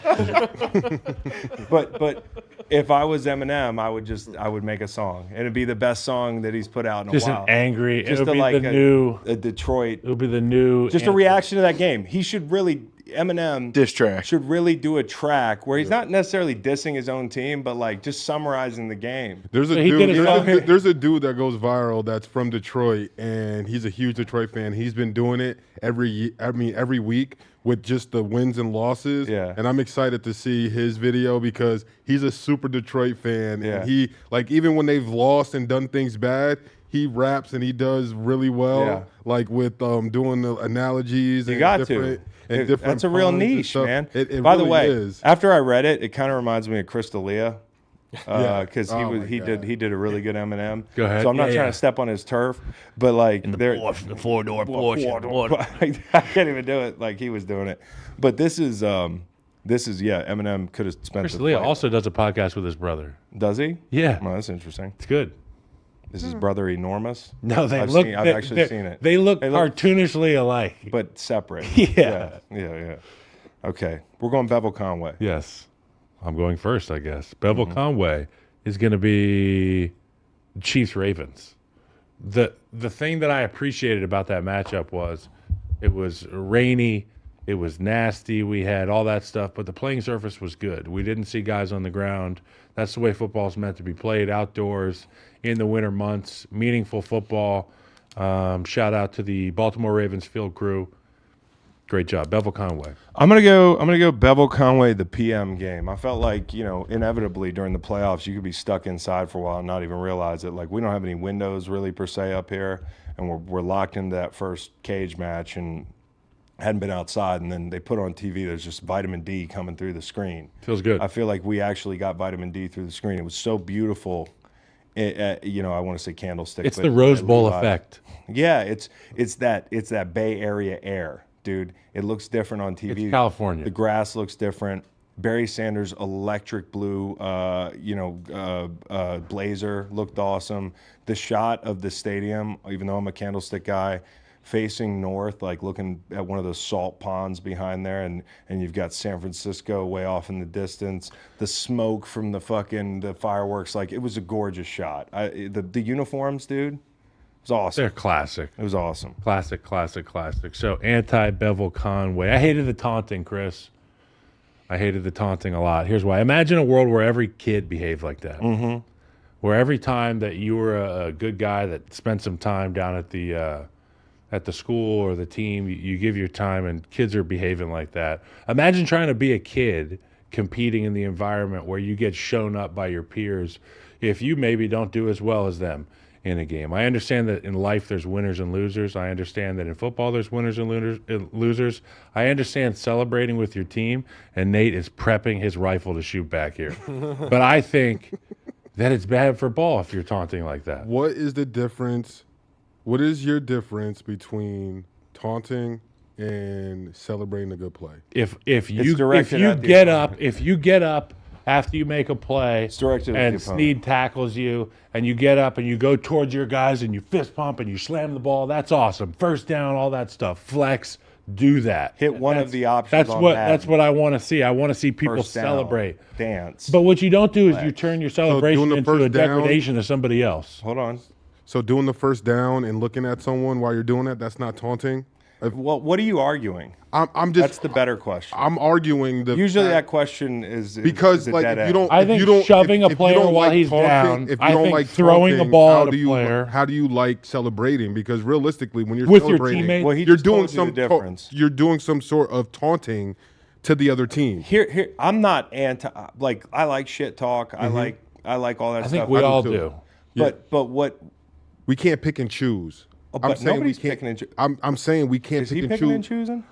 No, I just think that there's a line you cross, and also when the anti-Bevel Conway for me is really the moment, understanding The moment. Yeah, like not getting a flag in those. Oh no, situations. yeah. Like To me, I get like if that's I'm the one of reason his I get that. teammates, taunting. if I don't I'm know. one of his teammates, I'm so frustrated. But also I'm understanding because you're a young guy, and you don't understand Emotions, yeah. But like, I don't think there's a place for it in the game. Oh, I think so. Up 3 scores. This guy's been talking shit, high low me all exactly, game. yeah. No. I'm gonna drag my nuts on him. I'm gonna talk to him. I'm gonna try to frustrate That's him. what I'm- But the situation. No, but like Yeah. the wherewithal to understand that you're on an island with a guy one-on-one. You're in the middle of open field. All eyes are on you. It's not only as a playoff game, it's a championship Sunday game. And you're down, your team needs points. And you're probably going to be the guy that's going to lead your team down there outside of Lamar Jackson. I just don't agree with it. And I think about young kids who are getting into this sport. We have so many people getting pushed away from football right now. There's so many bad narratives about this game. But all of us in this room, we love the game. The people in the chat, the reason they're here is because of how much fun the game is. We like big hits. We like shit talking. But one thing I don't like is cheap shots, and I don't like trying to make a fool out of somebody else. When you could be using that to positively celebrate with your guys, you can do your own dance. I don't give a fuck. You can first down it all day. Travis Kelce does it, but it's never really shoving a guy, standing over him, doing whatever. Well, I think Particularly in the big moments. Go back and look. Particularly in the big moments. Go find me a game where he's done that in the big moments, in the biggest moments. I got you. It's bad for ball I got you. But because it's going to lead to a lot of offenses stalling out in situations listen, like that. and usually this is you. Usually you, old ball coach guy. You know that you don't. I'm you huge. like. I'm huge on that, but I also think Zay Flowers, like I said, I'm caping for him a little bit. I think he got that penalty called because when he went to do the wide receiver little spin thing, which realistically He was we're holding saying his we're leg. okay, it hit the player. I And think he feel got like it because of the flex and the look down. I think they let guys do that. Like if you They don't watch let it, guys do that. I It's like think they specifically do. a point of emphasis. Point of emphasis. Yeah, but I mean, either way, I think it was. Either way, taunting there's a place for taunting. Taunting can make game fun, but I think I'm not putting words in your mouth. But for me, the taunting in a tight ball game in the Agreed. playoffs, like It's you're such Agreed. a Same no. thing with the It's such a headbutt. Same no. thing with the Such a headbutt. no-brainer. Yeah. Like no-brainer. But like we've seen this year, a lot of intrusive thoughts taking over for Yeah, guys this yeah. year with just Yeah. penalties and Yeah. taunting and things like you said in the moment. It's Yeah. just like intrusive, like I shouldn't be doing this, but in the time and thing, it's just like I I got to do this because obviously, like he would probably want to take that play back, but in that moment, that intrusive thought, that excitement, that adrenaline, it took over, and I wanted Took over when he hurt his hand on the sideline too. I'll say this: fly on the wall. I know that there were babies made at halftime of that Lions game. Yeah, they were like, we're going. This is the best baby yet. This is going to be the chosen one. And now they're like, The baby was supposed to be named Dan, and then they're like, Barry. You know, like there's a lot to unpack a bunch there. of white berries running around in a year because they were supposed to be Dan's, but they're berries now. Confusing. I'm All just saying. All right, so A couple Aidens. a fly on the wall. I've got what was Antonio Brown up to this weekend? What did he do? Okay, first off, he was like, I missed it. I know what he was doing. me too. He was somewhere and he got emotional because big games, they make us all emotional, right? Like they really do. Like it's easy for us to watch these games and miss it. And the big moments, that's where he was great. And he said never get a divorce. It was a picture of him and Big Ben hugging each other at the Pro Bowl, and then he quote tweeted his own tweet with "miss that cracker." And I'm all for people using the word because I love saying the word cracker. Yeah, You know? I think Antonio Brown. That's a big cracker right there. Yeah, it is. Big saltine. Big Ritz. Big I'm a Ritz. wheat thin. Big tall pack of Ritz crackers Big right Ritz. I'm more of a Toblerone. there. Fucking saltine. I got pointed edges. But you know, And I'm kind of sweet. I kind of. Oh, wait. Before we move on, did you know that Ritz crackers are manufactured the way they are so that you can cut pieces of like single pieces of cheese? Yes. You can cut them with lines and it works. If do you you mean? roll a Ritz cracker the way the edges are, Yeah. you can cut cheese with it. Oh, it's like a pizza That's cutter. what it- I got it. Oh yeah, it does cut the cheese. Yeah, I think I saw that before. That's cool. It's one of those life hacks. But anyways, I think Antonio Brown is just Having fun. he's just Emotional. I just wonder what he was up to this weekend. I deep dove into this a little bit, and I think what he is doing, which would be a good rollout, I think he's rolling out his own podcast, which I think it's going to be called CTESPN, Yeah, that's his new thing. which is ESPN. which is genius. Hard hitting take. Genius marketing. And I think that this weekend, he was like, you know what? Everyone's going to be watching football. This is the perfect time to do this. But if he is rolling out a podcast, Yeah. he's probably sitting there thinking, damn, I really fucked up because who has a podcast right now? Tom Brady and Ben Roethlisberger, Yeah. who realistically, if he didn't fuck shit up with, He would could just probably get be in more with, he than could do- he willing. could do Let's Go with Jim Gray, More- Antonio Brown, and Tom Brady. Two guys. Can you imagine Jim Gray, Tom Brady, Bro, and Antonio Brown? Bro, doing a pod? exactly. And it's just like two guys that probably would have been willing to be like, yo, Antonio, for sure, come on and sit with me, Jim Gray- which would probably Jim Gray makes jumpstart. the point. He's like, Tom, who is this cracker? Could you imagine? But he probably fucked that up so badly. Yeah, he fucks everything And up, now dude. he's thinking about it. All right. And- Well, so I'll go fly on the wall, and then you get fly on the wall. I'll go best seat. This is really cool. I got a cool dad, right? We got a cool dad. He's done a lot of cool shit. Like my dad has lived an incredible life. Where it's like if you just sit down and be like, Dad, tell me some stories about like the things you did, the people you met. He's got good stories. There's stories of like. You wouldn't believe. I think was it Steven Stills or somebody like That's where it. he loves the story where he was at Lyle Alzado's house in like the 80s and somebody was playing piano and it was like 27 like a reasons side or room. 21 reasons. What's the old Bye-byes, 49 bye-byes. 49 bye-byes, which it's not a song I know, but Dad was like, this guy on the piano, he's over there playing 49 bye-byes. And I'm like, He walks up. so he and walks yeah. up and he's like, hey, that sounds like 49 bye-byes. And the guy's like, yeah, I wrote it. And like, you know, there's stories like that. There's stories like when I met Kareem, like at first Kareem didn't really want to take a picture or anything. And then he found out that it was me and he was like, I love your dad, bro. Like we used to hang out and like, you know, you'll hear things where you're like, Dad, you've had a good run, dude. But last night we're getting ready to watch the game and I get a text from Dad on the field and it's a picture of him and a guy on the field. And I know who the guy is. And Dad's text under the picture was, Bob Weir from the Grateful Dead. I'm like, I know who Bob Weir is, man. You know, like you don't have to tell me. Also, Bob Weir is incredibly recognizable. But if you're not a deadhead, it's like last night. I'm in the group chat for Inside the NFL, and Ryan Clark's like, who was that guy with your dad? And I'm like, Bob Weir. And he's like, still not doing it. I'm like, I understand that. Grateful Dead. He's like, I know them. I know the that- name. Yeah, I yeah. know Grateful Dead. If you're not a Deadhead or you don't know the Dead, like When you guys showed the picture yesterday, You wouldn't I, have known. I didn't want to be the guy to You wouldn't say have it in known. the moment, but when they showed around, you were talking about this yesterday. Yo, look who my dad. I was just like, But he got a picture with Bob Weir. like, And the I coolest don't know part who for that me was is. Bob Weir knew who I was. Bob Weir was like, I used to watch him play when he was in St. Louis. Oh. I was like, you fucking kidding me, Dad? I hope you fucking got him on the waiting list for the podcast here. I hope we can get Bob Weir on the Yeah. podcast. Dad's got a new friend now.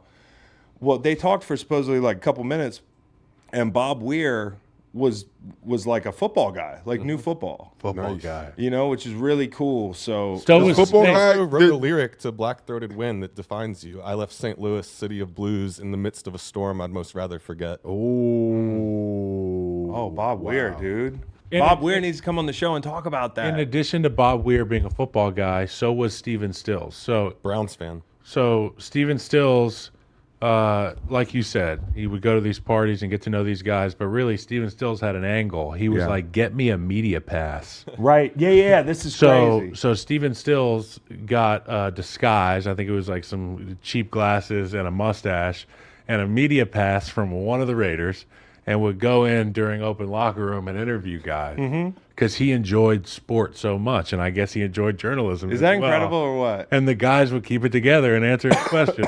I guess the point is, as cool as like anything my dad's done, and my dad's done a lot of cool shit. Like football's cool, but you know, like old stories you hear and the people he's met. I thought that picture was up there. Like to me, that picture was way up there. Like I'm like, Dad, you need to frame this picture. Bob Weir from the Grateful Dead. There's also another story about Dad that just popped into my head. Tell it. So, Dad has saved a lot of people from stuff, and we've talked about that at length. One time, we were coming home from Little League practice. We got out at the gas station to fill up, and there was an old lady filling up her car. She had just gotten out of her car. I'm talking like 90-something years old. Mm-hmm. And Dad was kind of watching her, you know, like when she got out of her car, like, is she okay? Does she need help? She wasn't okay, didn't put her car in park. The thing started going in circles around the parking lot, and she's just standing there. Dad ran over, jumps in it, you know what I mean? Yeah, Johnny on the spot. Casually, puts Yeah. it back, parks it, puts the thing in. He's like, be careful now, all right? Like nothing happened of it. There was also a car accident. In Montana. Dad passed by a terrible car accident. There was a car flipped over on the side of the road, mangled. He got out, told Mom to stay in the car, and he went, couldn't see anybody in the car, and so he checked the ditch. Like 90 feet away, there was a young woman who had just been Yeah. like, was in bad in a shape. bad shape. And Dad called paramedics and waited there. And Dad said the largest man he'd ever seen showed up. It was her dad. And it was her dad. And Yeah. He must have been 7'2", Like Montana guy. like 400 pounds in a Carhartt. I think Dad had to go into the brush and like help out. Like, yeah. and Dad was like EMP. he was like kind of. He just had. He's always Johnny on the spot trying to do the right thing. he's a tall tale. It's kind of like his life has got a little bit of like if Forrest Gump was a genius. Remember Big Fish? Where it's like, because my dad's really smart. The only thing they have in common is they end up in all these places where you're like, how the fuck did Dad and they get could there? run like a motherfucker. Yeah, Dad could run but make no mistake about it, brilliant guy. Not making that comparison, but the thing I always say, it's like Donna Kelsey right He's now. got some I Gump said she's to got him. some Forrest Gump where like she just pops up in all these cool places, and you're like, she's in these pictures with Taylor Swift. She's in the Allstate commercials. Dad's done it all, man. And Bob Weir is up there for me. That's Like great. me and Bob Weir. Who you got, Kyle? Best seat. Best seat, Steve Spags on the flight home. You know, you're already walking with your chest out a little bit, but when you sit on that airplane, it's kind of the first moment of calm after the game where people have already looked at their mentions and they've done their inward looking outwardly, I guess you could say. And then they start to look around the plane when there's no Wi-Fi and it's just your boys. And I know that Spags probably went back, spoke to some of these guys and talked about the week very briefly, but then it's on to San Francisco. still And think they're- he knows the challenge ahead. You still think their planes don't have Wi-Fi? I mean, They they got, might. they got You have to Wi-Fi, but log not in. under 10,000 feet. You have to log in, You got to log in, and that's a stuff. lot. And there's no game to watch. A lot of times you have a game to watch. Also, I just want to say this about Spags. When he came on the show, and for Chiefs fans or anybody that wants to understand him better, he used to be my head coach and a guy that I've kept in touch with, and I think a really good, solid dude. Not only a great coordinator, but he was really insightful on the show, and this came like a month and a half ago or something. One of the things he said, was red zone. That was going to be an area for them that stressed him out. I was trying to ask him a roundabout question about how they could make their red zone better, and he knew exactly what I was asking. And he was like, you can see his face change. And, the plays that they made in the red zone in that game, like he realized what they needed to do, and they made the biggest plays in the area of the field that he was most worried about a month and a half ago.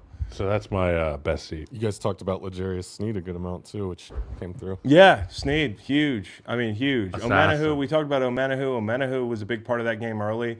Like, they got a deep over. They could hit that thing, and Sneed's gonna Omenihu get takes the paid. ball off him. You guys got a worse seat? Oh, I got a worse seat. Yeah, the NFL media. I don't know if this is a joke, but they're all supposed to go stay at the Luxor. Yeah. And the Luxor is obviously that big pyramid. By the way, another dad story. When we lived in LA, and when I was a little kid, and we used to drive up to Montana because we spent the summer, a couple months when Dad was off, like up there, and he'd train up there and the whole thing. But the Luxor, I'll never forget. We were driving from LA to Montana, and we stopped in the middle of the night in Vegas, and it was the first time I ever saw it, and I was like, Vegas is like another world. I was like 7 years old. Now that I'm old, I'm kind of like, this is a piece of shit, this fake pyramid. What do you mean? This thing is a piece of shit. Now, it's also cool that there's a pyramid and there's a big sphinx and the whole thing, but they've got this thing dressed up like a Dorito. So it actually looks like a Dorito. So a bunch of the media members are all staying in a Dorito hotel. What else could they make it look like? Yeah, you're right. Like maybe one of the other buildings on the strip. It's not even the best. My question it's not is even this. the best Dorito. They got to do the Cool Ranch. What happens to all the rooms? Yeah, what happens? Best to, one's the purple What one. happens to all the rooms on the Dorito Spicy side? chili. Do they not get to see out the window? It's just a hellscape. It's just an orange tint. Fuck, you're checking into your room. You're like, I hope I'm not on the Dorito side. You go up there, it's pitch black. in The your room. Dorito side. All right, so worst seat, the media having to. Zay Flowers' literal seat on the bench because he was punching it, He was punching. and I'm sure it didn't like it. Yeah, no. So we got game ball now. That's not taunting. Yeah, that's just abuse. Yeah. Man. Hollow Man. I got a hollow man. Oh, Yeah. C.J. Gardner-Johnson I got a long list waving to follow. goodbye in the second quarter. Yikes. The waving thing hasn't Like when I gone type well. GG in the chat when we're up 8-0 in Yeah. Counter-Strike, and then I just get absolutely shithoused in the And second then half. Debo retweeting it after the game and say, "Someone go check on little bro. Oh, Someone go check on little bro because he probably feels so bad." Sick. And Debo loves to get in the mix. Oh man, loves it. And him playing was huge. Huge. Ginormous. Huge. Hollow Man. The people, I don't know if you noticed this, but it's going to be hard to get people to do the right thing about the planet. I don't think that throwing soup on Mona Lisa is going to help. Huh. Okay? So the gals that threw soup at Mona Lisa, you're fucking idiots. Not okay? even like, on it. I want the Do we know what same kind of things. soup it like, was? I want people to think about future generations and that sort of thing and all that. But if you think that a bunch of people, oil barons and tycoons and people that are grinding the wheels of humanity are going to stop because you threw some fucking soup on Mona Lisa, they're just going to grind the wheels harder. Okay? You're actually doing a disservice. They're just going to grind the wheels harder and faster. And another thing is they have bulletproof glass on that painting. Okay? It's all show. So it's all show. Okay, second Hollow Man. theater. Second Hollow Man. I was told you don't do anything bad with the American flag. Nothing. You don't put it on the ground. You don't. Do you still want to do this? Go ahead. Do you want to do this? No, go. Okay. Nate spotted this during the game. And Nate was like, "Look at the flag." I was like, "Oh, it's I didn't shaped like see this. America." You can't cut a flag up to be On the shaped field, like the America. big flag. You can't do that. do that. You can't do that. Can't do and then that. you can't leave Alaska and Hawaii out. What do you do then? What are you telling me? Well, if they had it properly, Only the scaled. lower 48 can enjoy If the it was Super Bowl. scaled properly, I would imagine that Hawaii would be somewhere in the D parking lot. And Yes, Alaska exactly. would be maybe in the end parking lot. Yeah, Hawaii would have to be in the parking lot. Yeah. And Alaska would have to be like up in the upper deck. And it would take a lot of Everybody space. in the upper deck, they just cover them with an Alaska shape. There's a giant blue flag somewhere in Oregon, and that's Alaska. Yeah, probably. I just thought, man, you're not supposed to do that with the flag. That's what I heard. I got some hollow men. You're right. I'm just saying. I got some hollow men and women. Hollow men and Get women it out. of Michigan that at halftime decided to buy flights to Vegas thinking their team was going to the Oh, non-refundable.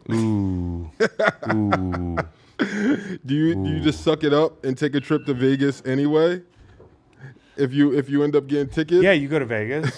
Fuck yeah, you go to Vegas. That's almost more fun. You're alone. Like no. Imagine how cool the Detroit Lions fan that'll be by himself drinking at the casino In a will Lions be jersey. next week. In a People will be LaPorta like, jersey. "Hey, Yeah, dude. Like, I, that's the Non-refundable icebreaker. ticket. That's the icebreaker. I for had any to- I think if you're the conversation. Ravens flock, you should flock to Vegas and just take it I over don't know anyway. if Ravens fans will be as well received as Lions fans. Yeah, Lions fans, everybody's like, man, They're like, "Fuck, dude." I saw you want that. a beer? Yeah. Yes. Yes. Yes. Yes. Go Lions. Lions fans thinking about that loss 24/7. Oh, you see what he just did there? You get that, Chris? 24/7. Yeah. The Lions will be thinking Yeah, about this loss yeah, 24/7. Trademark. STL Memorial.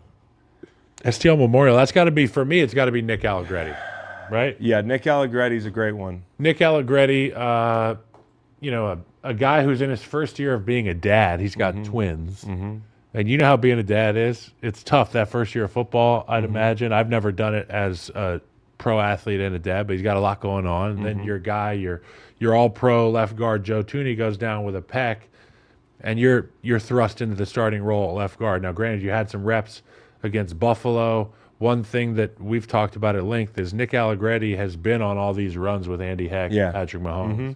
So this is nothing new to him. The stage wasn't too big for him. His matchup against Matabike was tough, as Matabike's matchup is every week with any O-lineman. But great job, Nick Allegretti. Great interview post-game. I had fun watching you, and maybe you get to do this thing again in the Super Bowl. STL Memorial, Patrick Mahomes' dad.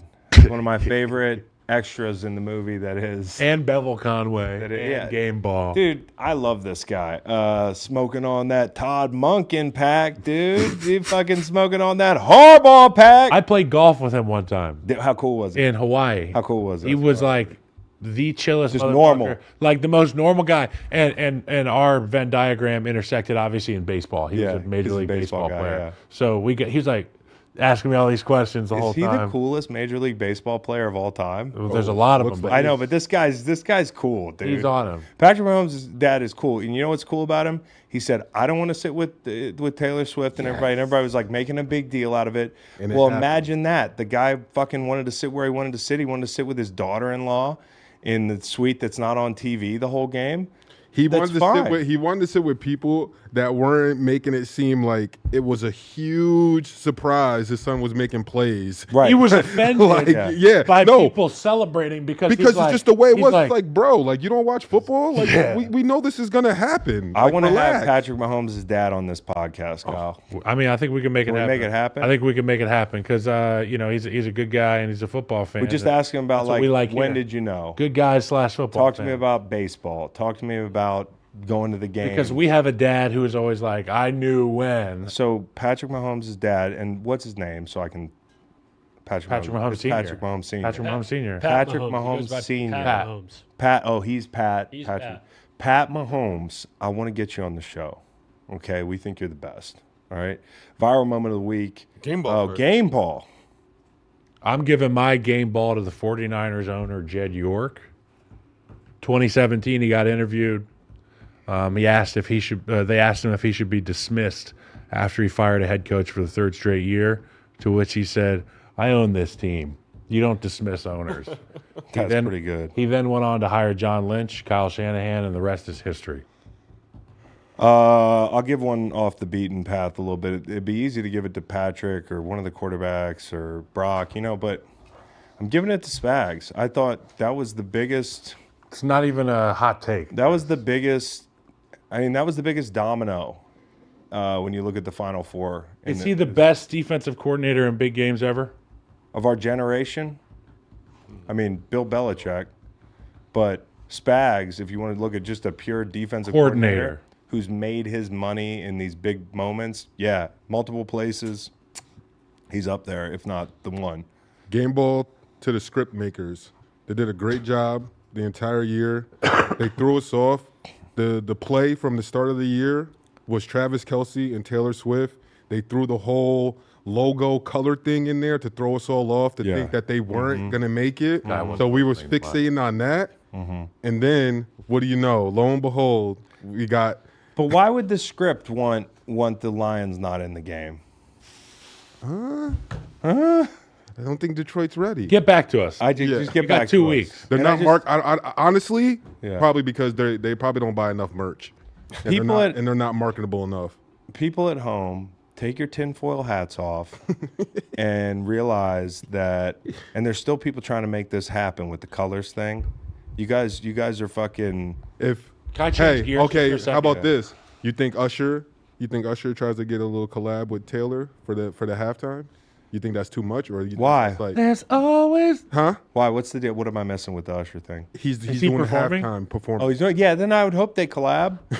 Like if she comes out of the suite. Yeah, I would hope they collab. So Fly on the wall. Kanye West watching this weekend. that's gonna be great.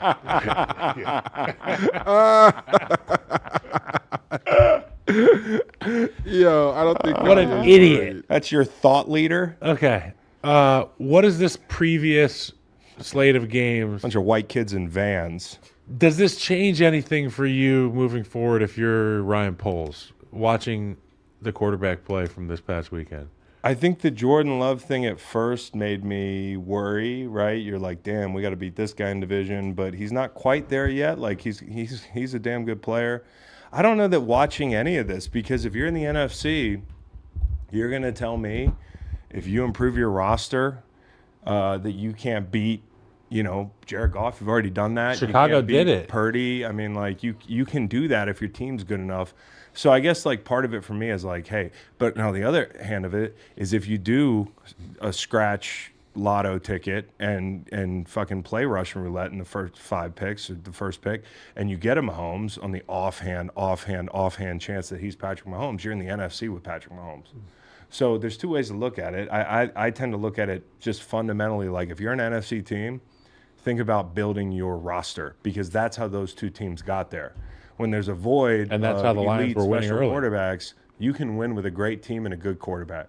You don't need to have a Mahomes to get there. And then you get in the dance, it's anybody's game. So You just need a game manager. executive would be nice. And that's the thing is Justin Fields is not a manager. He's not an executive yet, but he's got some special traits Still on the that fries. could differentiate. Still on the fries. Still on the fries. Okay. All right, Fax, what's your viral moment? Facts viral moment of the week is going to the Greek freak Giannis Antetokounmpo. The Bucks are blowing out the Pelicans by 29, and they have a rule in their stadium: if any opposing team misses 2 free throws, it's free wings for everybody. And Giannis, while on the bench, takes a phone to scan the scan code, the QR code for free wings after the Pelicans missed 2 free throws. Oh, that's in great. the You fourth. know, they should probably do free lasagna. NBA looks fun. Why You're is that? saying the G's in everybody's name. now. Giannis. Giannis. Giannis. I had to explain this to Wade the other day because he's really having a hard time with the Giannis pronunciation. Yeah. I'm like, it's a silent G. I'm taking him through. I'm like, real G's move in silence, like lasagna. And he's like, oh, all right. That makes sense. Yeah. Thanks, Lil Wayne. Wayne. No, that's pretty fucking good. I loved it. Any team you played on, the free promotions, if you actually. I think UVA's it's something with bacon, right? Yeah, it's usually the loudest the stadium gets. Like a Sixers game, it's free chicken. Free chicken. It's amazing, dude, the way people Chicken. get behind them. Funny story I heard about MJ while he was in Chicago. We may have told this story on the pod before, but he would get to the stadium so early. He would get to the United Center? United Center. So early, and he would see they would do the Dunkin' Donuts races on the big screen, Yeah. and he would know who would win. Like Cuppy That's would get funny. away. He would see. And that. he would bet big bread with Scottie Pippen, and Pippen never caught and he on. would win. But hold on, here's the MJ part. He would let Scotty win some A little nights, bit. and he would just keep him in the game for the entire year, and it was like 6 That's figures. child abuse. That's MJ. MJ Like used to- honestly, MJ like used that's to watch- MJ. Yeah. Psycho. MJ used to watch the Central Time Jeopardy, which airs a couple hours earlier, and then watch the East Coast Jeopardy and gamble on it. To impress people? That is No, I mean, hilarious. I believe it. Kingston says he's kidding, just for people at home. But you know, he never did that. that's MJ. Yeah, that's MJ. Yeah, that's cool. That's Mahomes. That's Mahomes, yeah. Same kind of guy. Same kind of guy. I think that's why we're so enamored with Patrick Mahomes. Kyle got to play with him. You know, Nate and I just played in the league. I got to played with practice a lot of with him. guys. Got to practice with him, but the point is, we are not immune to becoming fanboys for people. Dude. Because this And it's not motherfucker's hard. different. He's a killer. He's a killer, and that's why you're going to see him in Vegas next week. Oh boy. Let's end with a weeks. question from the chat. Also, shout lot of out people in to the chat everybody. today. We're at 97. Yeah, well, you ask three, 4 questions. Yeah, We'll get out of here because we're early. The homie FM wanted us to comment on the video of Likely being shoved away during the interception. I don't know if you saw, but he got pushed Behind the before. play. It was behind So my the play. my question on that is, I'm the guy screaming for pass interference on Hail Marys. Are you that guy too? Because if you're not, you can't really claim this because this is a Hail Mary. He's throwing it into three people. What's the difference between a Hail Mary and this play? There is none. There is none. Time on the So hey, listen, you could say PI here. They should be down at the 1 yard line.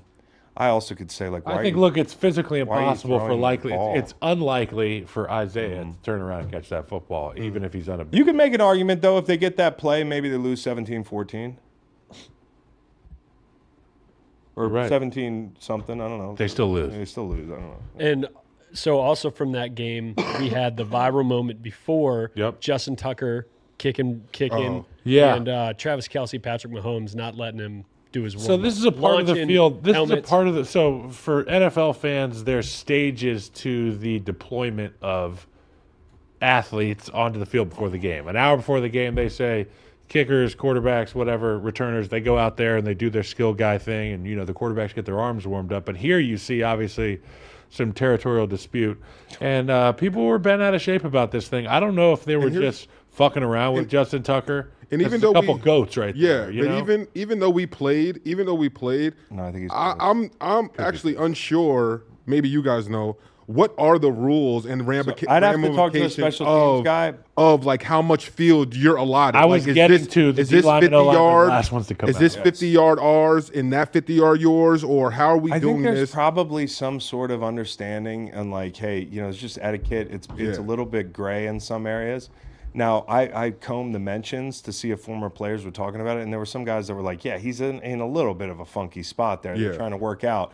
Now, there's also Lawrence Tynes from the Giants who said, I've never seen anything like this in my life, which is total bullshit because we've seen plenty of territorial fights in pre-game about where people are warming up. This happens all the time. Yeah. But I don't know in this situation who's right and who's wrong. I mean, I don't have a PhD in this. yeah, I don't.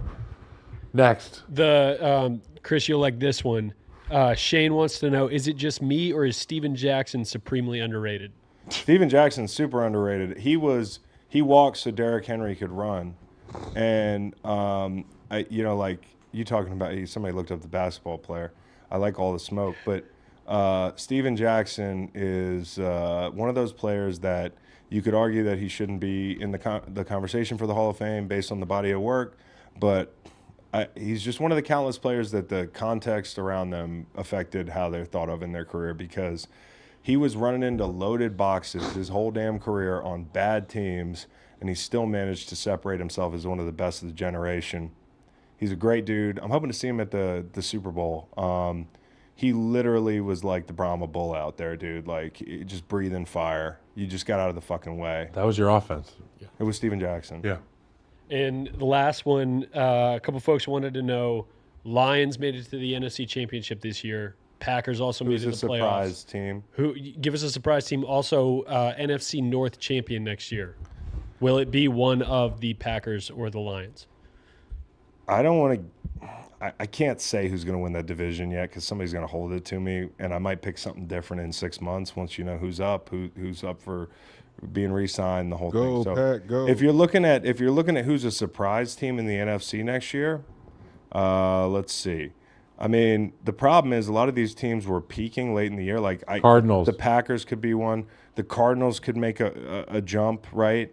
I think Yeah, I'm not saying they're going to win the Super Bowl. I'm saying I think it'd be pretty good. I think Minnesota. I just have a lot of trust in who they are. I think they could be pretty good next year. Commanders are about to turn it around. Commanders, if they hit, and I think in the AFC, I would obviously the Texans. I thought the Texans could have made noise this year if they were a little healthier. And the Colts. Look out for the Colts next year, man. Falcons. Look out for the Colts. Look out for the Chargers. I know they have some cap things that they have to work out. They should be able to work those out. But like you take care of those things, like and Harbaugh is your coach. Like look what he did in San Francisco with a team that had been underperforming, 13-3 with Alex Smith his first year. So, what could he do in LA? I'm not sure, but I would look out for the Chargers. You realize that Patrick Mahomes had like 50 touchdowns, 50-plus touchdowns in his first year as a starter? Insane. I just think about what could happen in a place like Chicago if you go and get a prolific passer. Yeah, who's your Andy Reid? I'm just saying. Yeah, but prolific, again, there's a lot in between Mahomes and okay, prolific. hear me out. Prolific Sam is here. Howell, Here's Mahomes. Sam Howell gets sacked at record rate. Yeah. But he also throws the ball pretty damn well and gives you an opportunity to have Unless your you offense blitz him. moving down the field. He holds Or on. the He holds on second to the half ball of the too season. long. Second half. But one thing we can say about him is, for a great stretch there in the season, you could kind of set your clock to Sam Howell throwing the ball for 300 yards and getting sacked 6 times.